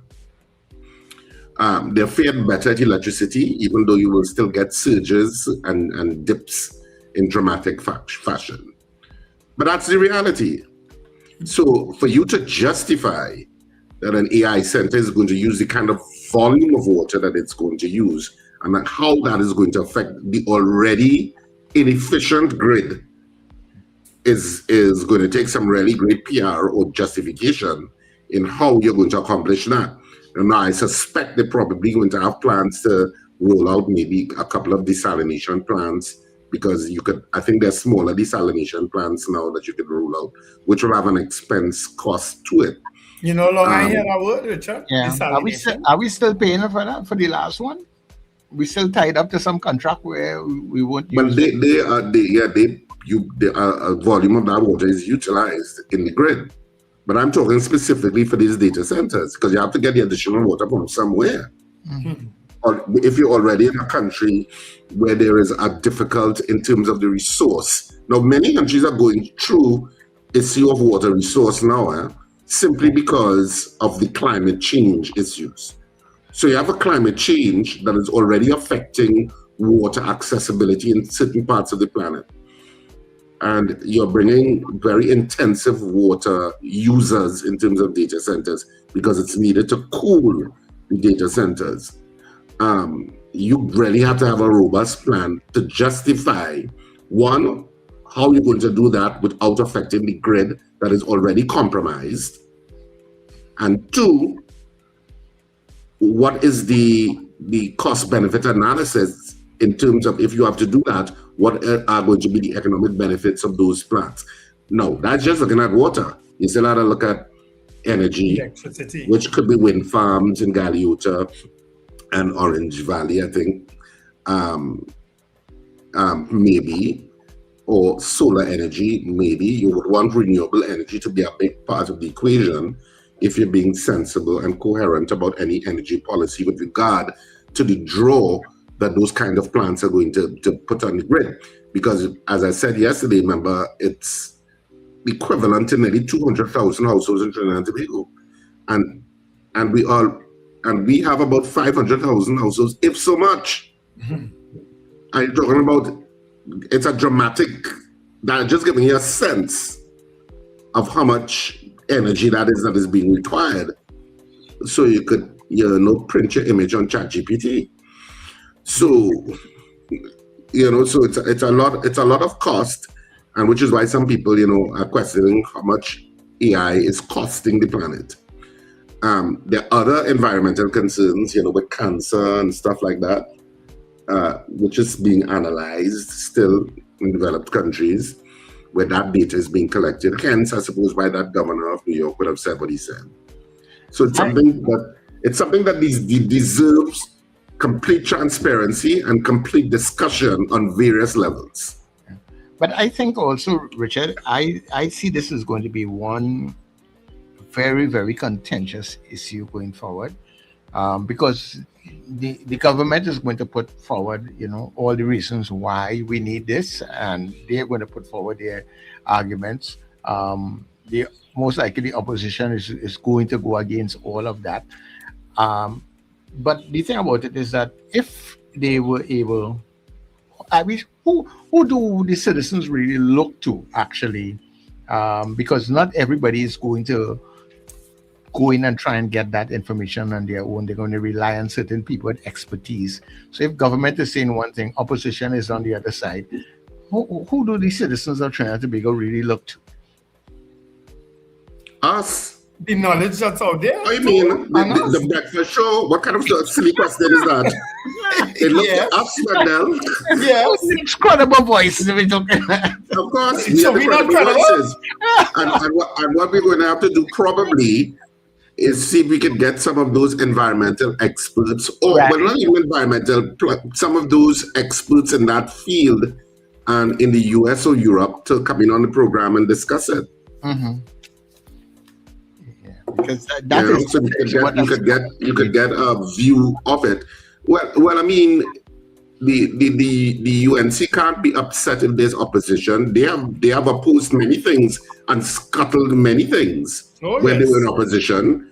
They scuttled the Sandals Resort when Butch Stewart say, Butch Stewart basically, probably in my opinion, Butch Stewart said that's too much Bacchanal and a little small island. Mm-hmm. Because Jamaicans will talk that way. That little small island down south there, there's too much Bacchanal and confusion. We're not going there. And he was tell his son, forget that. Right? The scuttled smelter, or your colleague on the afternoon drive single-handedly led a campaign against the smelter plant. Well, it was not only him, Wendell. There were other environmentalists that objected. I said it was led by him. Yeah. I don't know that it was led by him. He was there the were a lot of loudest people voice. objected to that smelter plant at the time. Yeah. No, but that same opposition is the same opposition. I mean, the current government is the same when they were in opposition. When the guy from India was going to take over the Petrotrin, I think, was it Petrotrin he was going to take over? Yes, I think it was Petrotrin. Yes. And they raised a lot of issues, and they have been very successful at scrutiny, one, and two, being successful in pushing back when they did not agree with stuff and in terms of the previous administration. So so logically, you can't be upset if there's going to be pushback when you're in power. Yeah. Right? As Wendell said, par for the course, right? Yep. But beyond all of the politics that both sides play, like a political carnival, I'm just saying, discussions like this on the issue of something that could fundamentally affect energy and water resources needs to be transparent, needs to be sensible, and needs to be debated intelligently whether that is suitable for the space we live in. That's But all I'm let's saying. look at today's Express in the business part of today's Express. There's an extensive article quoting Dr. Valmiki Arjun, Mariano Brown, Professor Winston Dukaran, Dr. Jamila Harris, and Dr. Indira Sajwan. You might want to read it. It makes very interesting reading. It's called The Data Divide. As TLT explores building a data center, policymakers face tough questions about power, costs, and national priorities. It's worth reading. Yeah. Now, I'm not saying not to have a vision, but your vision has to be contextualized within the space that you live in. What resources are needed, and does it make sense? Because I'm sure in a perfect world with less energy use and less water use and less environmental impact of whatever source, having data centers probably has great pluses in the economic side in what value it can bring to brand Trinidad and Tobago in terms of being a digital hub, because that's where the world is going. So that's why I'm saying it calls for intelligent conversation about the issues and the issues that are concerning people, because you don't live in a world where information is not readily available. It is now available. And what's going on in the rest of the world is available within seconds to you via your phone. So it's not that you're not talking to an ignorant population anymore, like you may have been in 1975 or 80, in the 80s or whatever. Now people are much more savvy in terms of information that comes to them. Not all of the information is necessarily legitimate, and sometimes, information is curated according to your bias, because all the algorithms knowing what kind of viewpoint you have. So I'm sure it's Virginia who called this morning and talk about Biden. Yeah, so I'm sure Fox feeds into his phone, and he must be, one of those privileged members of the Fox group. When they say you are what, on Facebook when you get a badge. When you visit that site too often, and they say, "Oh, you are now a badge," and I'm like, "Oh my God!" And you claim it, and everybody say, "Oh, you are badge," depending on what you're watching. If you're watching something that's whatever you're watching.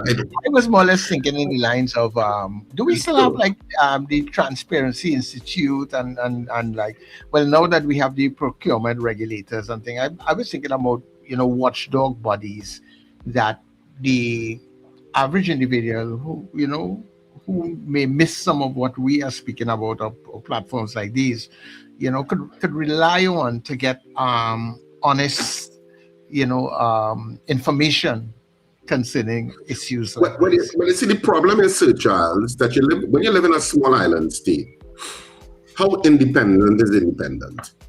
And that's another conversation. That's another conversation, because a lot of the people in independent institutions, a lot of those independent institutions are populated with people that have been vetted by the administration in power, whichever administration it is.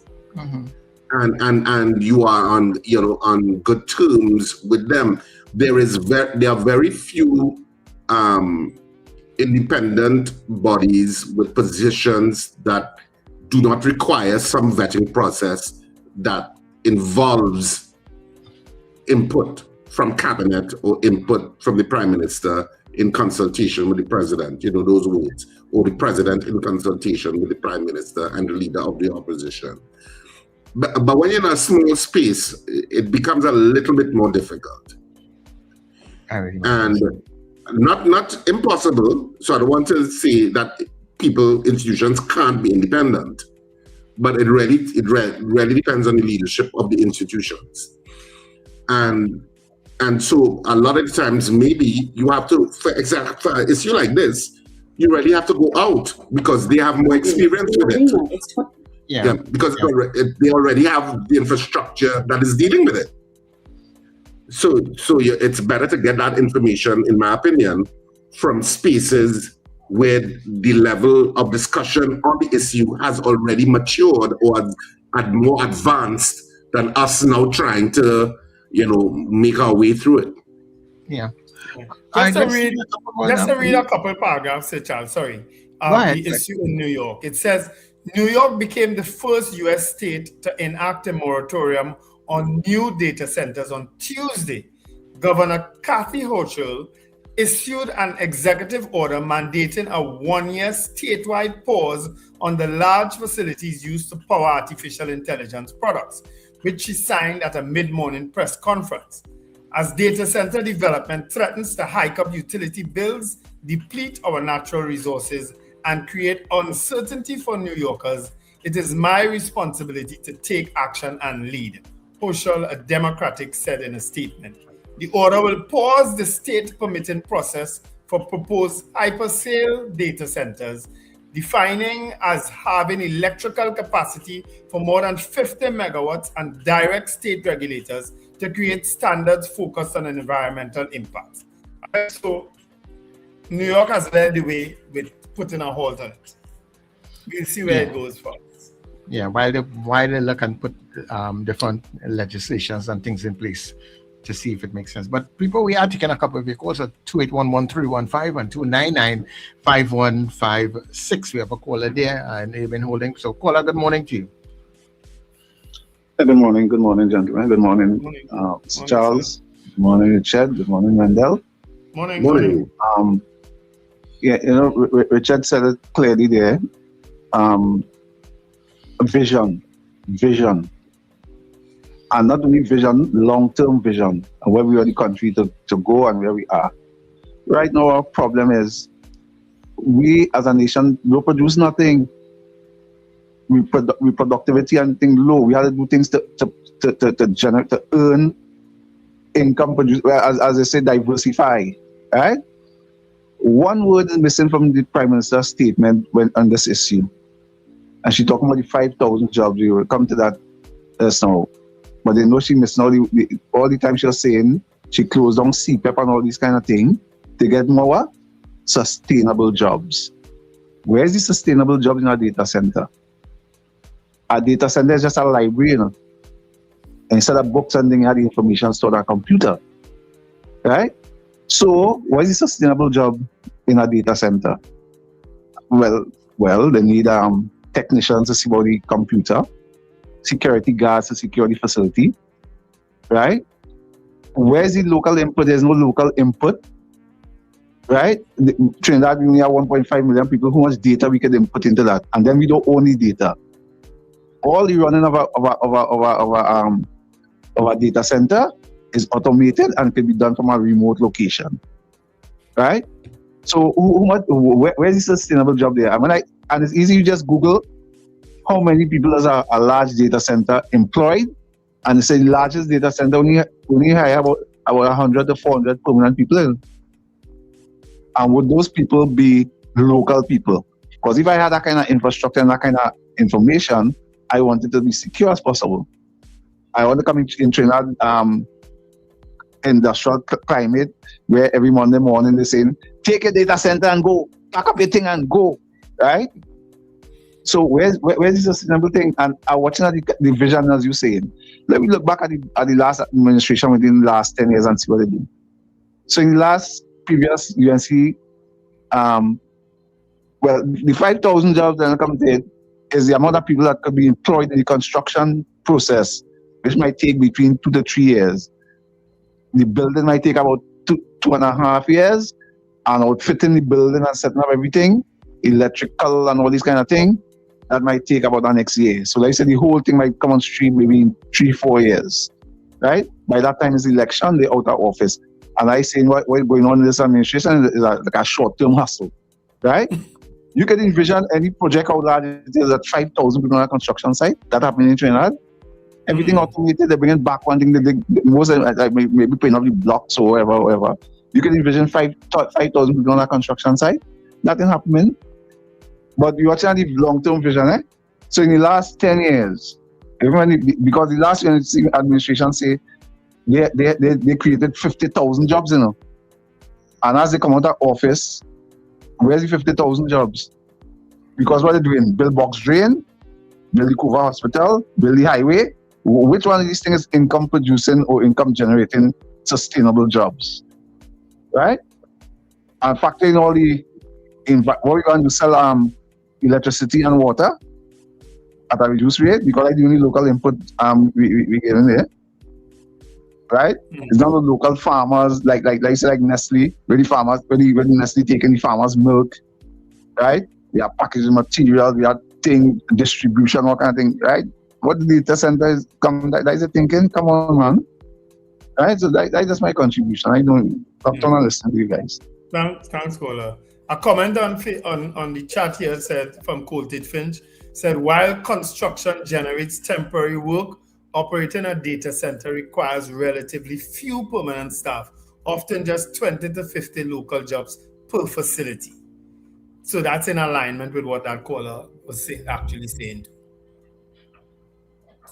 You know, people have to come to the reality. This place has no money, and the potential for money very slim. And that is a serious reality. So very slim. Yeah, because so where do you, if you don't have the potential for earning money, and how are you going to have the sustainable jobs in any case? So maybe by having something, and I'm just saying maybe, that may be able to increase your earnings, because I'm looking at it with this whole AI thing coming on stream. Let's face it, jobs are getting scarcer and scarcer. I just know if I'm not mistaken, governments across the world will have to be minding their populations, you know. Because look what's happening with it was this Google or Apple, one of them just the other day. They sent home almost 5,000 of their employees, and they're saying it has nothing to do with AI and jobs. But the reality of it is the more that the AI gets a footprint in any industry, is the less people you need. So even if you look at AI, and because you're right, it is going to be a concern. And I don't know. I know we have a ministry that the name AI is attached to, and I don't know how much the matriculation of careers across the country is being analyzed with regard to the AI revolution.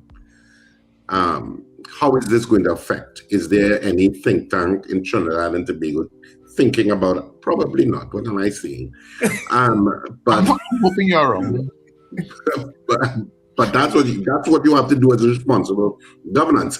How do we partake in that economy? Because the digital economy is huge.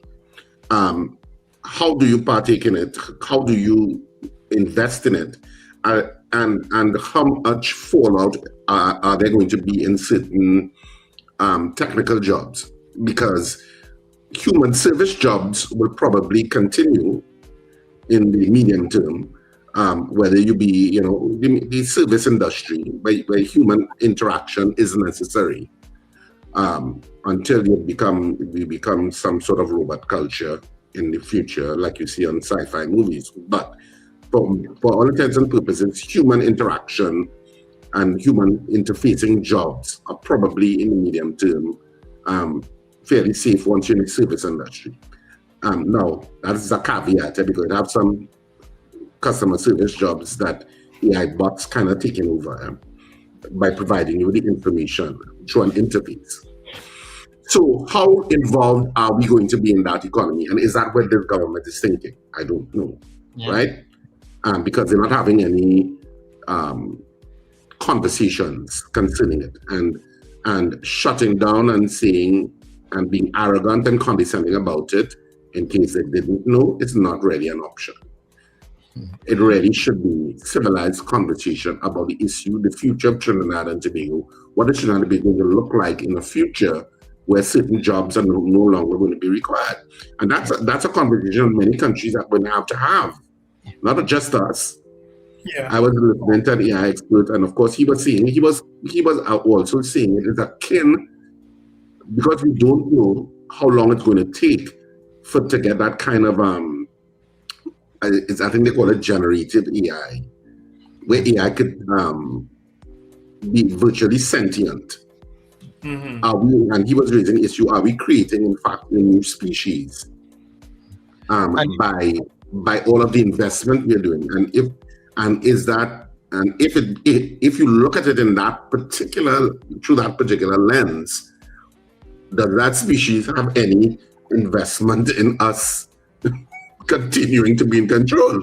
You know, and those are kind of the issues that the big leaders in the AI industry, whether it be OpenAI, Anthropic, you know, and of course you have a whole slew of Chinese developers in terms of their AI, like Kimi and all of that.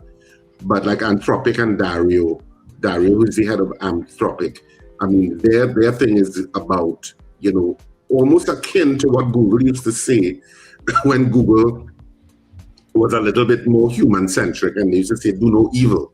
That was the benchmark of Google's tagline, right? Do no evil. I think they've since dispensed with it. But Anthropic is along that line, that they are trying to create the guardrails about how this is developed. But you're also in a competitive business environment where some developers may not be that concerned about the guardrails. So it's a complicated picture, because human beings involved in anything, it becomes complicated.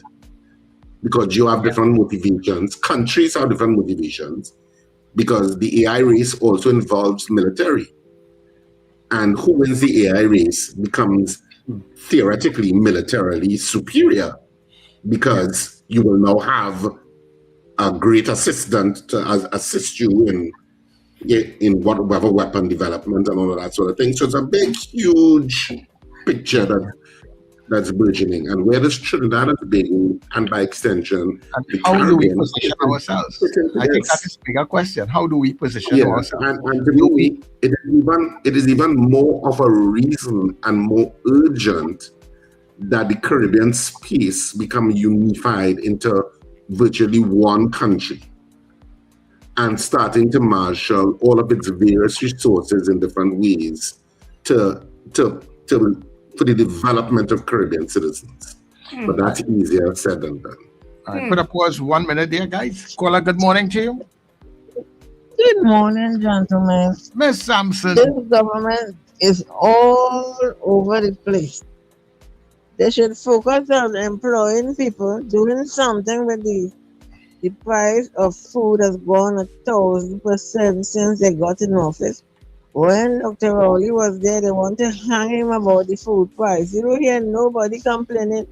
I go in and negotiate yesterday, the little ordinary saltfish that used to be all kind of 15 and 16. If you see the little piece of thing, $67, I go to the only had to feed myself. If you see the little piece of saltfish, $67. I ain't talking about the foreign saltfish, the one that normally the local saltfish, I just call it. $67. Do something about that. It's who the hell care about AI? Trust me, if you don't care about it now, Miss Sampson, you will care about it at some point in time. Yeah. What is that?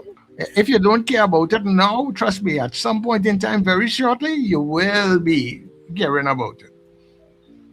Yeah, but right now, people hurting and hungry and all kind of things. We are really studying that right now, Charles. They have to focus on getting people who you owe, pay them off, get people employed, carry down the food price. Milk at $10 kind of milk now is all kind of 25. And the cow didn't pass by the milk. Much more if the cow passed by it. It just gets ridiculous. All right, Miss Sampson. Thanks much, Miss Sampson. Yeah. For those who travel, of course, they would realize by now too. You hardly interacting with people anymore, you know. It's mostly machines, you know. Yeah. The interaction with people is only when the machine malfunction or you have no choice, you know. Yeah. Places are going, you're not seeing people. No, it's machines. Yeah. So the way the world is a very serious thing. So do we continue to, like when you're skipping road, you're waiting on your turn to the right time to jump in the rope, or you have to jump in. I think Mariano was saying that on the last occasion that we spoke with him. How much longer do we procrastinate or do we make a step? You see, the government might, because they have run afoul of the people with this state of emergency and with certain decisions they've made, it's difficult for people to buy into what they might be doing, because they might actually be trying to change the culture here and move us forward, but they've run afoul. They have the people so mistrusting of them that nobody's going to trust anything they're doing. People just marking time now. Well, that's a conversation thing, and that's why I always come back to language and how you speak to citizens matters. Because you could jump to high hell water, whatever you want to do. If you do not have buy-in from your citizens, you're spinning top in proverbial mud. Yep. So there is a place for conversation and not condescending, irritable, I'm older and I don't care conversation, because we only have older leaders apparently. So all the older people get a little cranky. So we have a kind of cranky undertone, and one time all the older people talking. We just had one. So Hey, anyhow, I distance myself from that content. Hey, look, let me go for the news and come back, eh?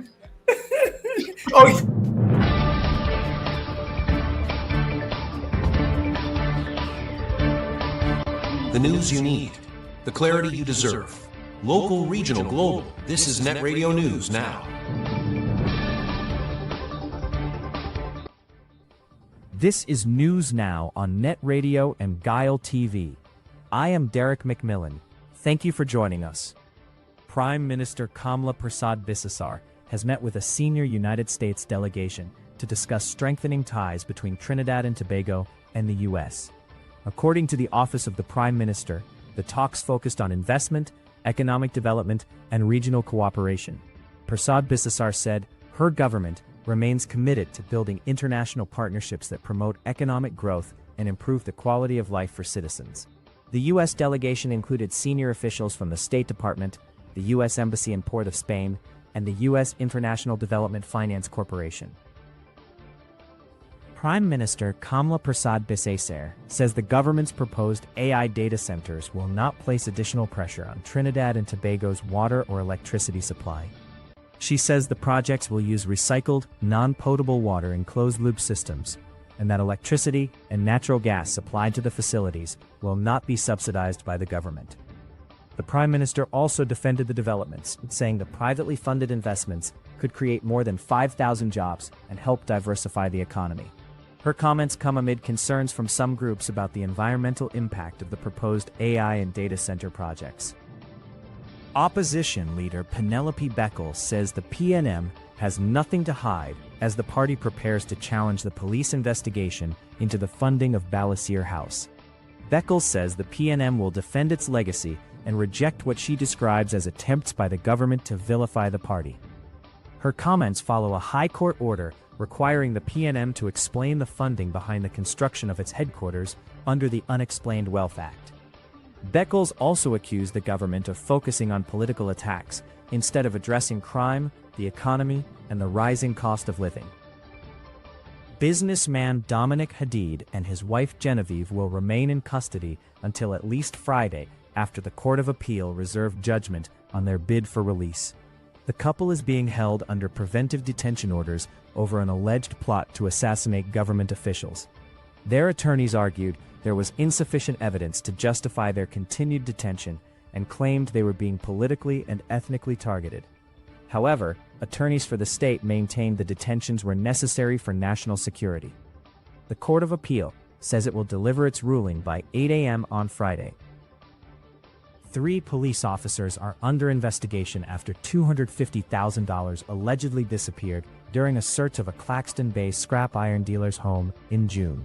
Attorney Subhash Pandey says his client, Akini Joseph, claims officers found cash hidden in the ceiling before some of it allegedly went missing. A complaint was later filed with the Police Service's Professional Standards Bureau. Police sources say investigators have obtained CCTV footage as part of the probe. Joseph, who is currently being held under a preventive detention order, denies wrongdoing, while his attorney has applied for a review of his detention. Finally, a woman says her husband's life was saved after she grabbed his legs when he was nearly pulled out of a Ryanair plane during a flight from Greece to Germany. Svetlana Gurkovich said her husband, 61-year-old Lubisa Karovich, was almost sucked headfirst through a cabin window after it shattered shortly after takeoff. She said his shoulder and head were outside the aircraft before she and 2 other passengers pulled him back in. Karovich suffered serious injuries and remains hospitalized. Ryanair says the aircraft returned safely to Thessaloniki after a passenger window became dislodged in flight. And that is NETT Radio News at this time. That was news now. Stay informed with New Era TT Radio. NETT Radio.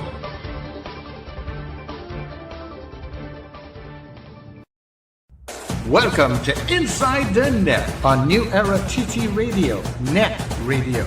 Our daily insights as we count down the journey to FIFA World Cup 2026. Here is today's insight.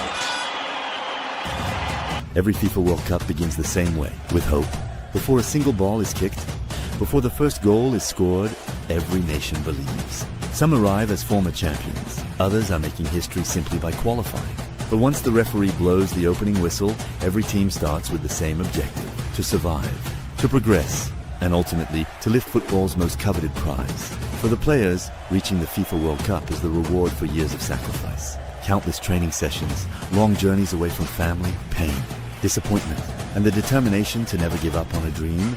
For supporters, the World Cup is much more than football. It is national pride. It is wearing your country's colors with honor. It is celebrating every goal with complete strangers. And believing, if only for a moment, that anything is possible. History reminds us that favorites can fall, underdogs can rise, new stars can emerge, and moments that seem impossible can become unforgettable memories. That is the beauty of the FIFA World Cup. Every tournament writes a different story, every generation creates new heroes, and every nation begins with the same dream. To hear the final whistle, to see their captain lift the famous trophy, and to celebrate with millions of supporters watching around the world. As this new era of the FIFA World Cup unfolds, millions will laugh, celebrate, and experience heartbreak. But through every emotion, one thing will remain unchanged. The World Cup belongs to everyone, to every player, every supporter, every child kicking a football in the street while dreaming that one day they too might stand on football's greatest stage. Because while only one nation can become world champion, the dream belongs to us all. This has been Inside the Net, Road to FIFA World Cup 2026 Insights. You've been listening to Inside the Net as we count down the journey to FIFA World Cup 2026 on New Era TT Radio, NETT Radio.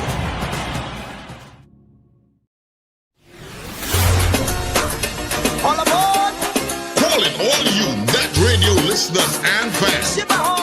It's time to pack your cooler, gather your crews. Join us on NETT Radio, Halloween Cooler Crew in red, white, and black. On board the luxurious Island Royalty, Saturday, 15th of August, boarding at 7 p.m. from Hardcuts, Shagaramas. We sail at 8 p.m. sharp. Enjoy great music all night long from your favorite NETT DJs: Sir Charles, CJ, Mr. Flavor, Doc International, RJ, and Fluffman. Tell you you's a big dancer. Come show Early bird tickets are just $200, after $250. Get your tickets now at Crosby in St. James, Rumba, St. James, Bobby's Bar in Kure, Bats International in Arima, K Square Fashions at C3 Center, West Mall, and Eastgate Small, and all NETT DJs. No glass bottles allowed. Bring your coolers, bring your crews, and let's celebrate together. NETT Radio, Halloween Cooler Crew, Saturday, August the 15th, aboard the Island Royalty. For information, call 638-2609 or 497-7173. Call we on the scene.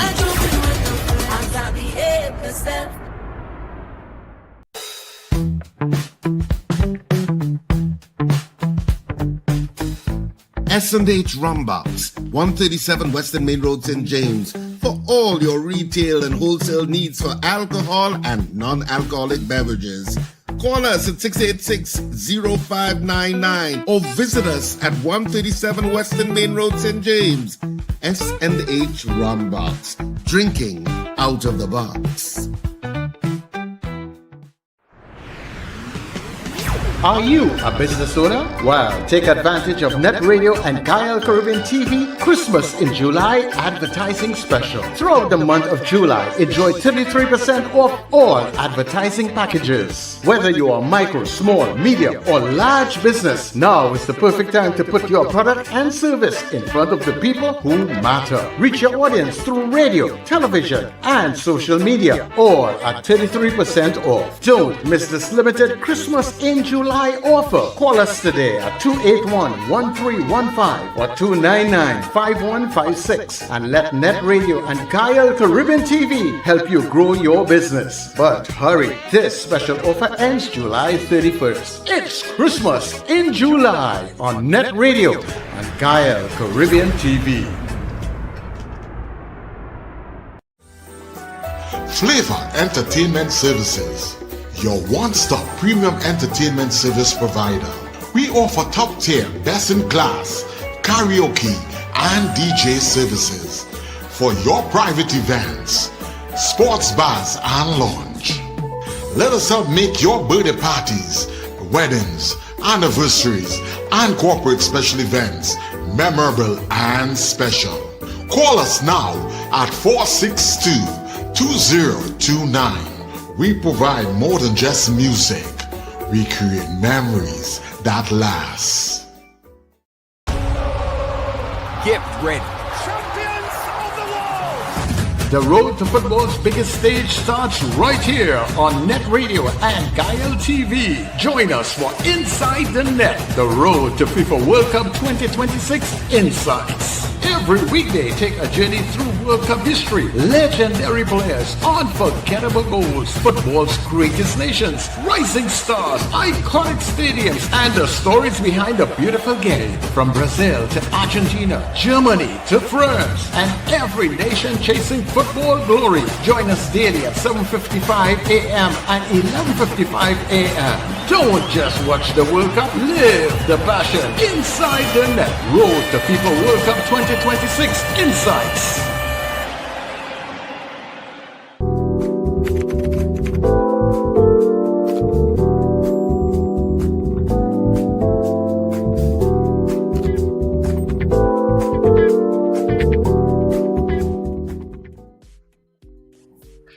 All right, everybody, and of course, welcome back to the Breakfast Show right here on your TT Radio, NETT Radio, the heartbeat of the Caribbean.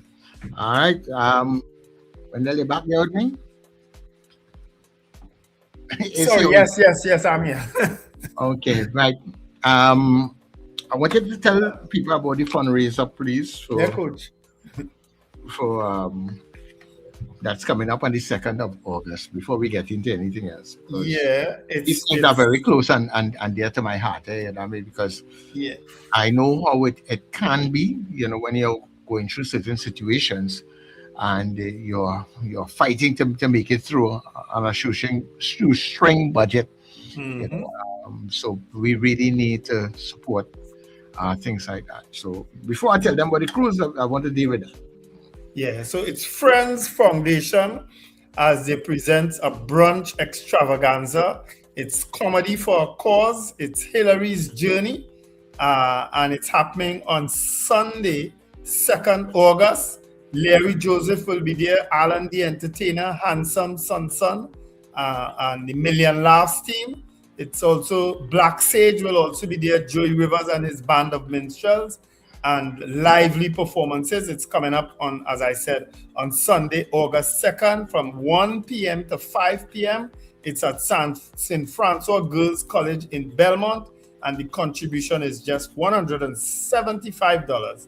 Of course, the proceeds go directly to support Hillary's Journey, making every ticket purchase a meaningful contribution to a vital cause. Drinks and refreshments will also be on sale. And take down these numbers if you want to get tickets. 769-5163. I think that's Hillary's number directly. 798-3448, 763-7608. and 708-1107. All right? It's called a brunch extravaganza, and it's a comedy for a cause for Hillary's journey on Sunday, August 2nd at St. Francois Girls College in Belmont. All right? So you could go out and support it. Tickets are on sale. As I say, just call these numbers and you'll get tickets at Rumbox. Right? I'll make arrangements with Hillary to get some tickets. Very, very, very worthy cause. And Hillary, well, I think you said the numbers on the ticket there, right? I will get in contact. I will get in contact with you, or Hillary, if you want, you can also send me your number, and I'll get in contact with you, and we will invite you, or you have a spokesperson to tell us more about the event. We could probably do on air Friday or next Friday, right? Whichever day is available to you all. So we try to give you maximum exposure as best as we can. We're supporting you. Of course, we are. We're supporting you right through, right? Yeah. So that's it. That person is Hillbench on the chat, actually. You see Hillbench come up every now and then, and that's the same person, Hillary Bench. Okay. Wow. Right? Thank you very much. All right, cool. So give me a call, 281-1315 or 299-5156. You can win yourself a ticket for the Color Week Cruise. That's what they're calling me for right now, right? I know I saw a lot of people calling before. I know probably want to chat on all the other things. I saw Zena was calling, Mr. Patrick was calling, Susan was calling. But right Mr. now... Patrick? Yeah, Mr. Patrick. Mr. Patrick called me back after we do this giveaway, right? So this is for the Color Week Cruise, right? And it's coming up on August the 15th. We're heading on board the Island Royalty. You want you to get your tickets. You can pick them up at Rumbox in St. James, where you will pack your cooler one time and head down the road. You could also get them at Crosby's in St. James if you go today. Also at Bobby's Bar in Currap. Fats International. Yeah, go and check out the folks out there at Fats International in Arima and at K Squared Fashion. They have 3 locations. One at Trin City there, Eastgate, West Mall, and C3 Center. All right, so you can get the tickets at any one of these individual places. You can call any one of us here at NETT. You know our numbers at NETT, 281-1315-299-5156. You can call me direct 683-2609. Everybody have my number. All right, anybody who looking for me, once Mr. Governor come looking for me. Yeah. Once a PDO ain't come for you. Once a PDO ain't come looking for me. You understand? That's all right. Yeah, unless it's a vehicle. All right, so talk about vehicle. You saw PEM is out, you know? Yeah, I see. I think I said that yesterday. PEM is out, man. Okay, I would have missed that. Yeah. Right. So the thing about the thing about you can win yourself a ticket, but you have to buy a ticket. So you would win one and you would buy one. And for all the people who are listening to NETT, we would like you to support us. If you're not coming on the cruise, still buy a ticket. Right? But right now we could give away a ticket. 281-1315-299-5156. But of course, you have to, if you know it, if you bought your ticket already, or you're going to buy a ticket, you can give you the opportunity to win this ticket, right? But win one, buy the other one. That's what we're talking about. Right? And I only have a few seconds again to do this, right? I find out let's be real slow on the draw when it comes to calling for certain things. But we want you all to come out on the 15th of August, and just come on and meet the presenters. We want to meet you guys also. We talk with you all. A lot of the times we don't know who these people are we talking to. We say the names on YouTube and other places on the phone, but we really don't know each other. We want to meet you. So come out and hang out with us on the 15th of August. All right. So you see, now I wasn't here yesterday, so because I had to leave Wendell, and I was hoping Wendell to join you back on the platform, but I was using public transportation. And everybody would hear you. Yeah. We're going on in the backseat. Yes, I thought the time I left, I would have been in another place by that time, but I didn't. I got kind of delayed, so I kind of throw everything off. You know what? One little thing just throw off everything. So that was my thing.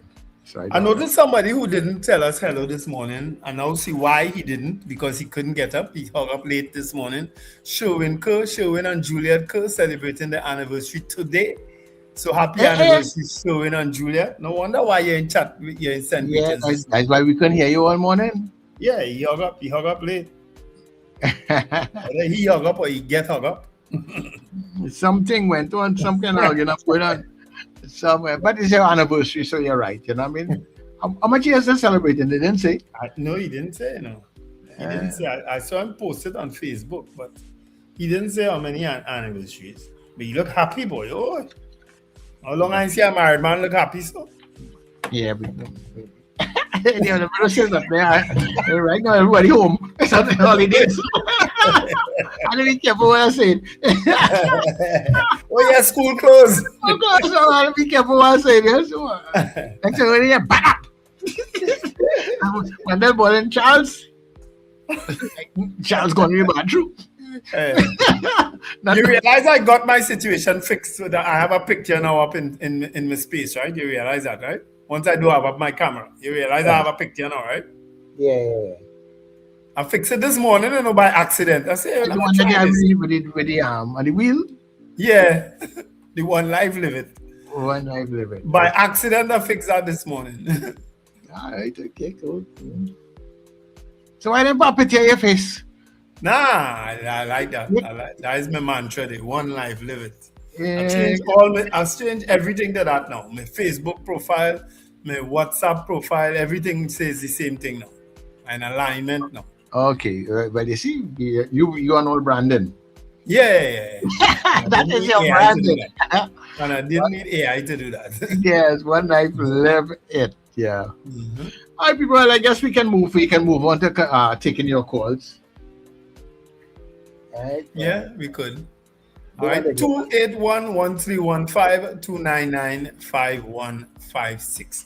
Yeah, so call on your issues and let's see what we can do with you. Of course, this whole thing of the AI data center, we were talking about it in the last hour and so, and I say I'm not sold on the idea, but I am not dissing the idea either.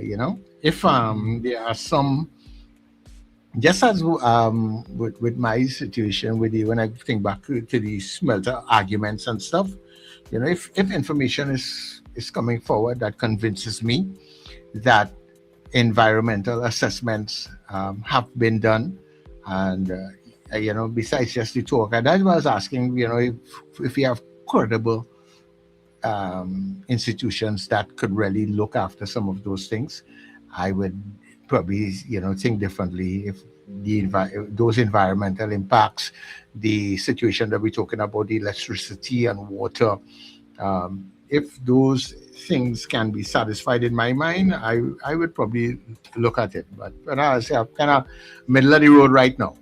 I'm watching, reading, and trying to get more information on the whole thing. It's going to go down the road of a political thing. It will, definitely. It's going down the campaign. Yeah. Captain Ron, good morning. Good morning, gentlemen. Good people. Hi, Captain. How are you guys going? Captain Ron, welcome back. Thank you. Captain Ron. Yeah, I studied you. Anytime something happens on a plane, I just study Captain Ron. And I thought every time something happens on a plane, I just study Captain Ron. I say, what? Okay. Well, anything something happen on a plane, my mind run on you. Yeah. So I was wondering about the situation that we were about this plane where the man was dragged out. Yeah. Wow. It's just a window, but it happened before. I don't know if it was the emergency exit. Mm-hmm. That it happened. That I haven't got full details yet. But sometime during the course of the day, I'll look into it. I'm driving now. Right. But I haven't, if you notice, I've been kind of quiet lately because yesterday was the day we took care of the funeral for my aunt's passing and stuff like that. Okay. So I'm kind of free now. And we wanted to bring her to Trinidad, but everybody said leave her in New York, so that's where she wanted to be. Right. So took care of that. But first of all, two things I want to talk about. Listen. I've been listening to you guys all morning, this thing with Miss Assad, I've observed something. She's consistent in meeting the Americans for any kind of meeting, anything. She's very consistent with that. She's consistent of fighting CARICOM. She's consistent of fighting the PNM, the opposition. But she's not consistent of fulfilling the mandate that she has been given. I wonder what time of their 5-year tenure are they going to wake up? There's a gentleman called this morning and talked about the work that they said they've created, the jobs that they've created. He was very correct. You know, so I'm waiting and watching, and I'm hoping and I'm praying that Trinidadians and Tobagonians remember these times. That's what we ought to do, is to make note of these times. So when nearing time for elections, when they come and they street talking us and they're giving us all kinds of money and gifts, take the money, take the gifts, but vote PNM. You know what I'm saying? That's what you do, right?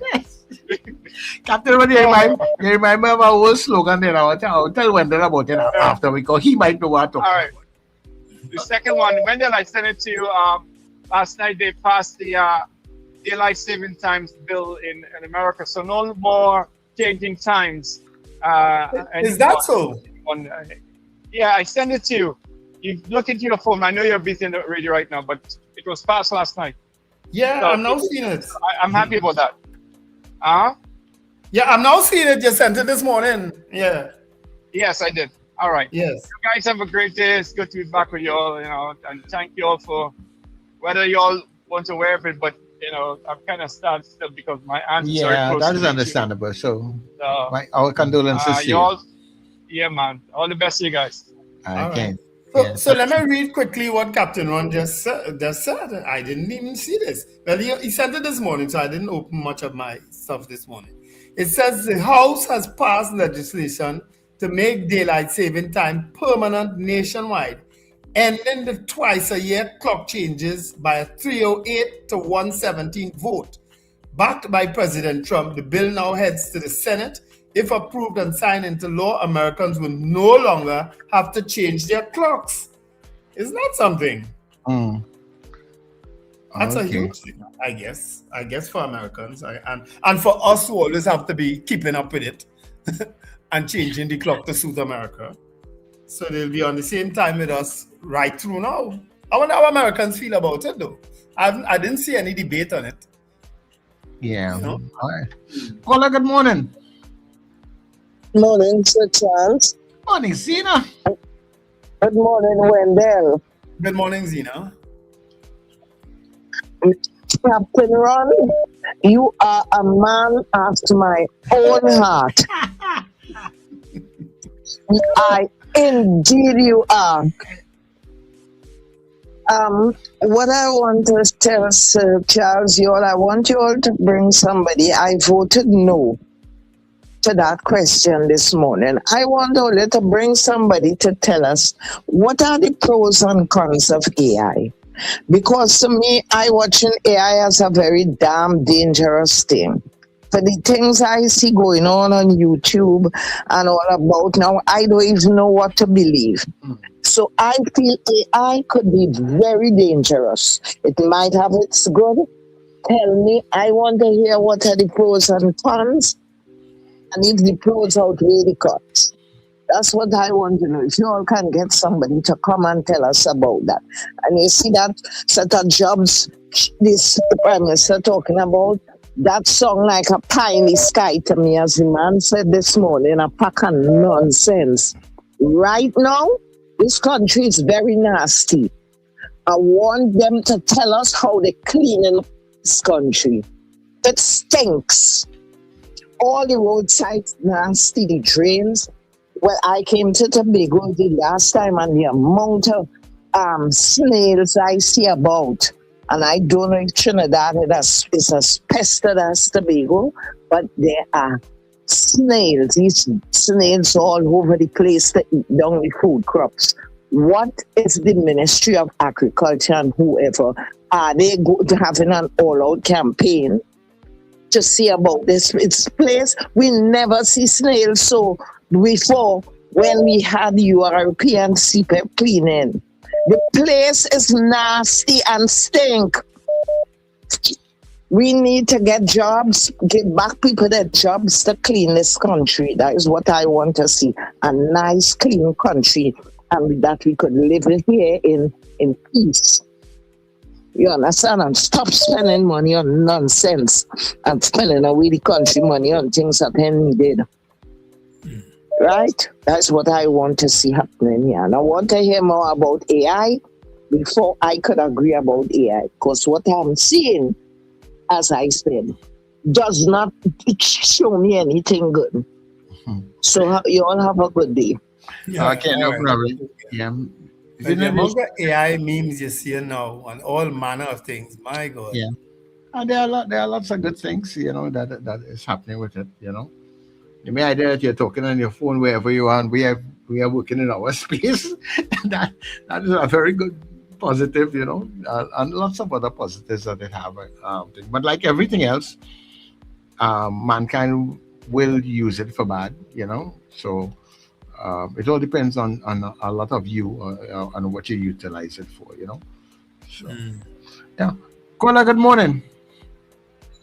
Morning, gentlemen. Morning. The idea, hear me better? Yeah. Yeah, morning, gentlemen. The idea of an artificial intelligence data center triggers, in terms of industrial development, the acronym NIMBY. And this is the reason why you would find that tech companies will target countries like Trinidad and Tobago, or areas where, as a result of NIMBY, it would be easier for them to maybe establish these data centers. NIMBY, the acronym, means not in my backyard. And that is something in environmental management that generally surfaces. So if you look in many of the areas of the world where data centers seek to establish these compounds, the local communities generally push back, and that's what's taking place. So the alternative is to look to other jurisdictions where there might be easy access to establish them. And hence the reason why they would look at a country like Trinidad and Tobago. So a government friendly to that type of development is what they seek, right? But generally that is the problem across the globe with establishing these centers, because of the strain on the electrical grid, the difficulty in disposing of the waste, the demand for water supplies, and all these things. As a matter of fact,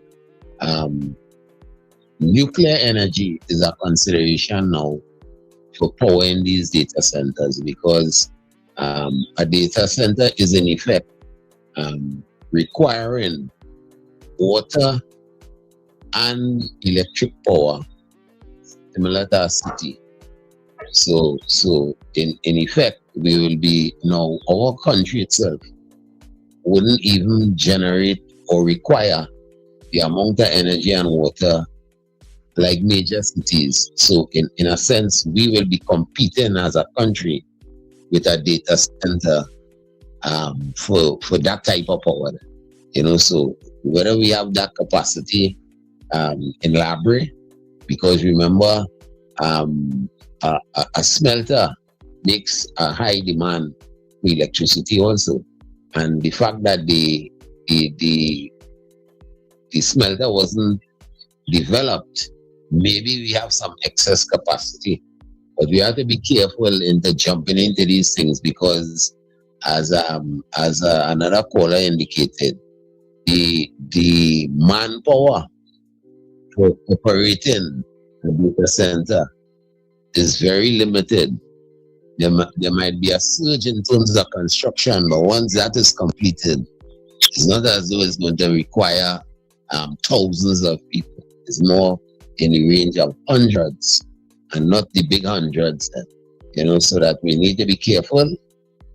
We might be able to generate some income from housing it in terms of taxes, but we must have a proper public discussion on this thing. The word Richard uses transparency, and I hope that while the politicians might be willing to market it, that they look at the concerns of the country, not just for 2 years, but the long-term issues that are likely to arise from construction of such a facility. Okay. That's my contribution. Yeah, thanks very much, The very nature of the data centers and so on should indicate to people that you're going to be using less people eventually. The very nature of it. You understand? As I said, you travel now and you're hardly interacting with people anymore. You're interacting with machines. You scanning your passport, your boarding pass coming out, the slip for your luggage coming out of a machine, everything. You hardly interacting with anybody, seat assignments. You can't get seat assignments. You have to pay for it, and you have to do that in checking in. Forget about going to a counter and asking for a seat assignment change and all. It's machines you're interacting with now. Yeah. You understand? Even the luggage, even to load up your luggage if you happen to be carrying luggage. If you have carry-on alone while you're boarding pass, you walk straight to the gate and go inside. You understand?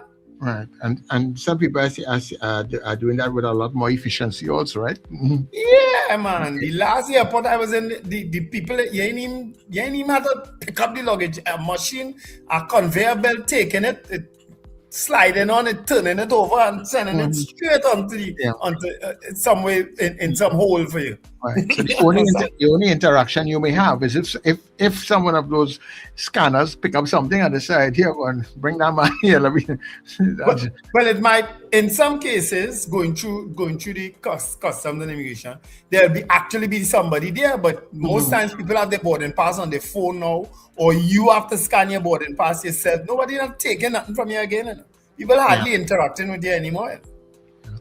But the thing about it is, as Professor Song said, and he talked about, people who will come seeking out countries like Trinidad and Tobago. That is something just like you remember the economic hitman thing, right?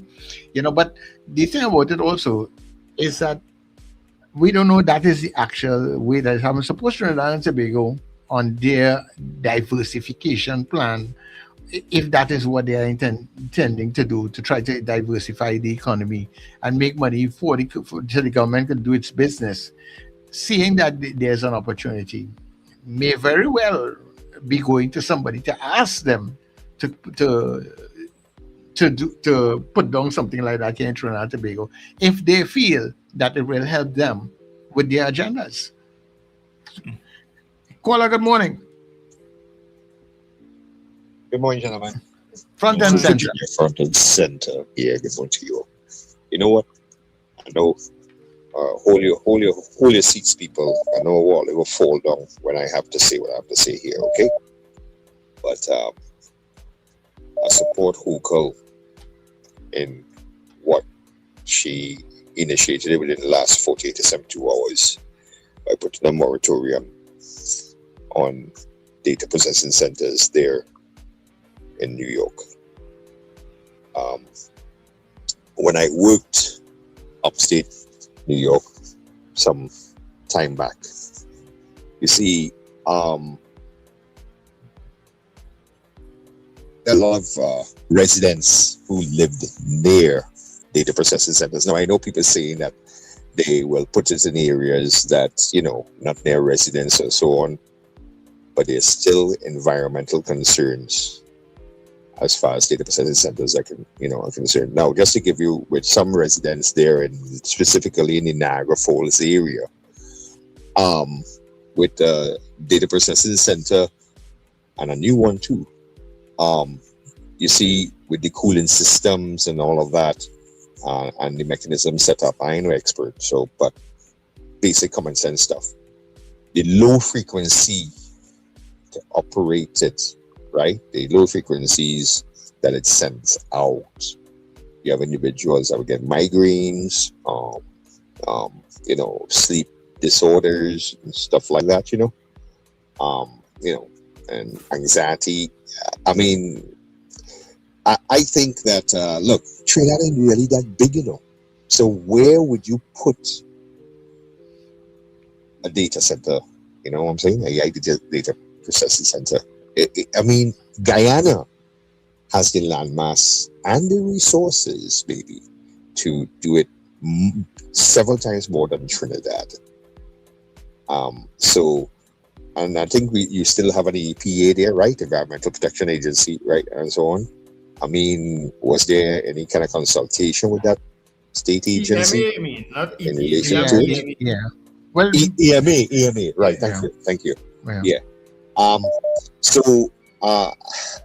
don't know, man. I'm not comfortable with it at all, as far as Trinidad is concerned. But even out here, the way they have them and so on. And I'm speaking about generally throughout the United States. Now, people speaking about how China, has done centers made centers where it's not an environmental threat, to the environment and stuff like that, and so on. And I don't know, the technology is kind of still relatively new when you think of it. Yeah. So but improving all the time. I will tread carefully, people. Yeah. Tread very, very carefully. Now, all I would like to note before I leave, the boat ride. Listen, no glass bottles. So you drinking beer out of cans or what? Out of cans. Yeah. Out of cans. Yeah. Yeah. Cans have a kind of a taste, but all right. You just take it for a few hours. That's right. After you can come back and go on the pay and drink in a bottle.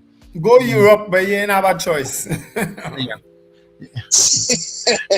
All right, good dinner. Let me go. Take care. All I took from your contribution this morning, Ron, is you started off by saying you support a democratic governor. That is mind blowing. Yeah, there's still hope. There's still hope for him. Yes. Captain Ronnie, back on the inside. Yeah, I had to just make a little input on what you guys were talking about with the AI. Richard, Winnell, I don't know if you've been through Miami lately, but with this AI stuff, if you all go through the airport, it's in Kennedy as well. I haven't come to Kennedy Airport for a while. But when you notice something, when you pick up your bags and you're going through customs, you're just handing them your immigration card, whatever they stamp. You just hand it to them or something. Mm-hmm. There's a card you hand to them, the customs card. That's it. And then some people they stop and some people they don't stop, and it's because as your bag comes off the airplane and goes into the terminal building itself, the AI is scanning your bags for drugs and stuff. I don't know how they're doing it, but somehow these machines, the computers can tell if you have drugs in that bag or anything illegal. So they're able to do that now. Also, when you changing seats, that's up to you now on your phone on the app where you could change your seats. So you don't have to, you don't have to go to the counter to do that.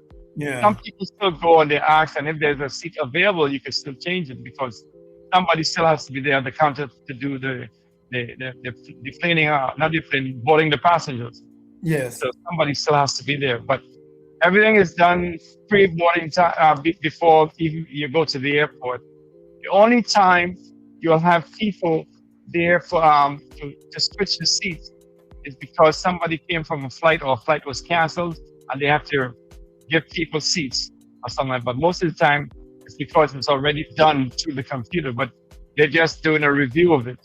So like I said, everything is being done and jobs are being lost by this company. But I actually am a bit I was a bit paranoid about it, cautious about this, because they see things that you don't want them to see about your business. So that's what I don't like about it. Everything is open and certain people has access to your personal stuff. So you have to be careful. Yeah. Anyway, you guys have a good one. Yeah, thanks. And a lot of airports now, they're not even, you don't have to take off shoes and thing again. You don't have to take out laptop out of your bag. Nothing, you know. They have the machinery they have now picking up everything. You don't have to take off all this set of crazy things you used to have to do. The only thing they may still require to do is take off your belt. You understand? Yeah. But I don't travel with belt. I can't tell you last time I wear a belt. Must be since I leave council. Yeah, you see, what we have to recognize that we are living in a changing world, and the advancements that the world has made, I wouldn't even say in the last 100 years, probably the last 50 or 60 years, the world for thousands of years have not seen that kind of movement and development. You know, it's a lot has been taking place in this technology age that we are living in. You know, so I mean, a lot of things we would have fought for before, you know, but look at it this way, you know. How many people don't even have a landline in the house now? I don't, you know.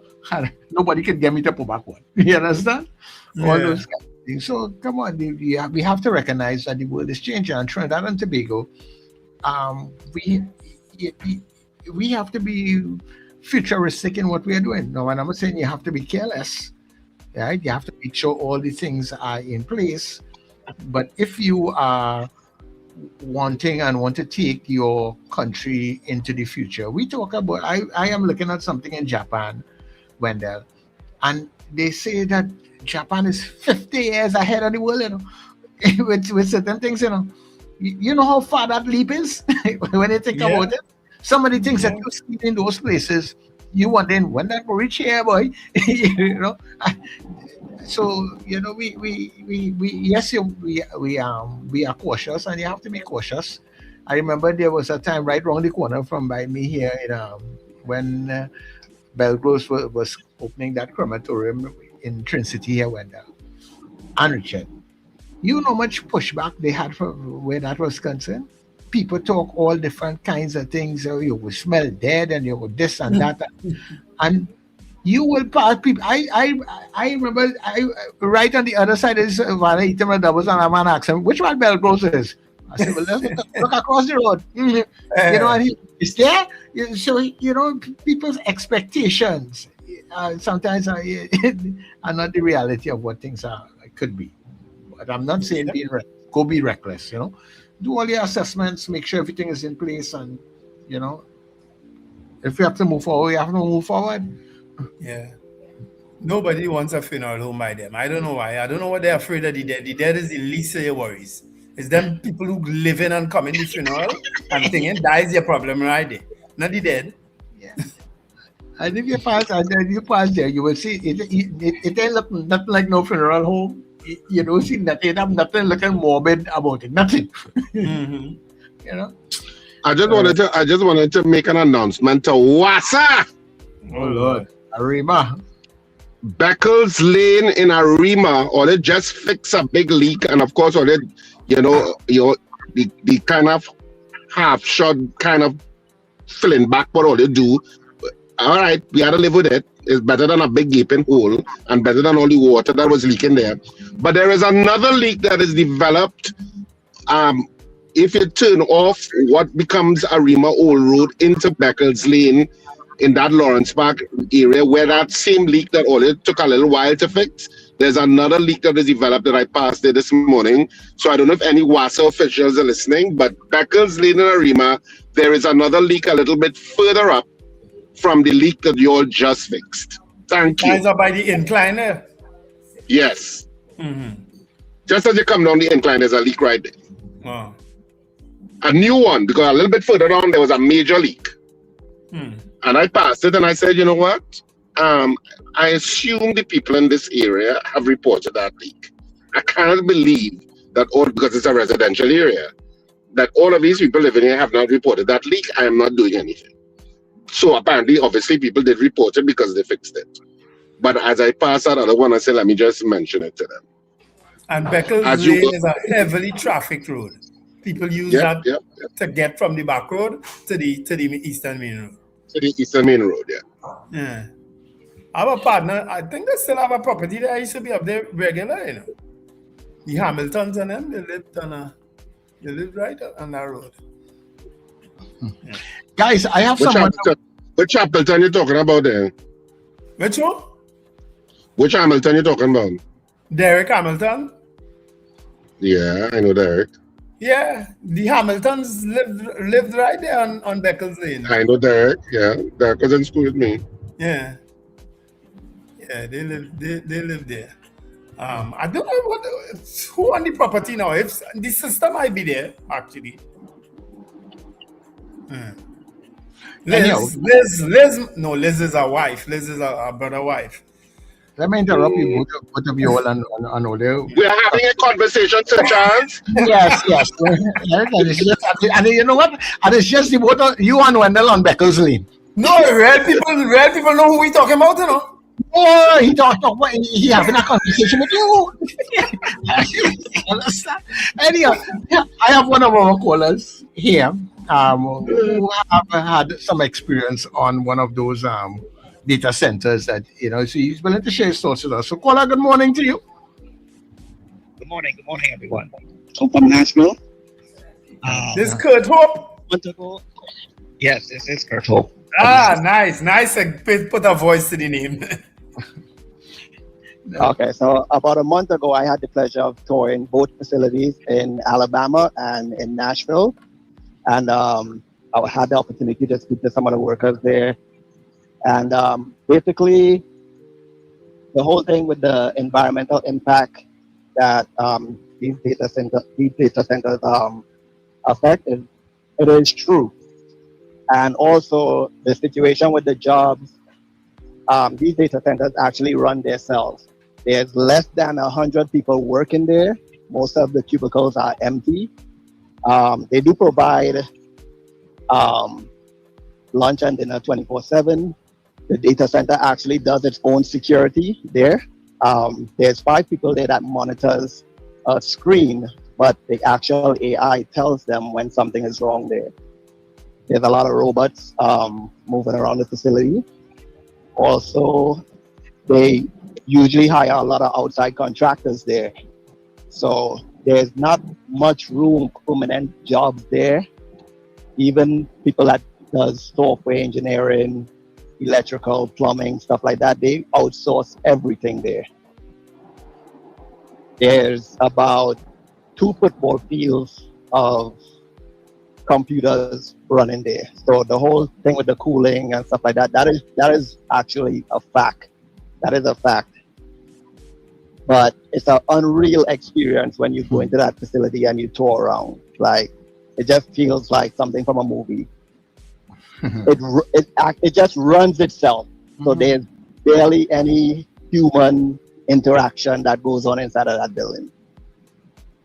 Yeah, that would be interesting. I never thought about having a look at that before, until this conversation comes up. And I had so many opportunities recently. I'll do it next time though. I'll definitely take a tour of one and see what it looks like. Yeah. Usually I go down there every couple of months. So if the conversation comes back up again, I can try to maybe arrange one of the managers there to give you guys a breakdown of what really goes on down there. That would be nice. Kid. Yeah, we'd appreciate that, Kurt. Know like a day or 2 in advance. I'll probably just email you guys and let you guys know. No problem. That would really be good. So thanks much. We really appreciate that. Thank you. So Azina, I hope this call from this caller helped in terms of enlightening you a bit of what's going on with the AI data centers.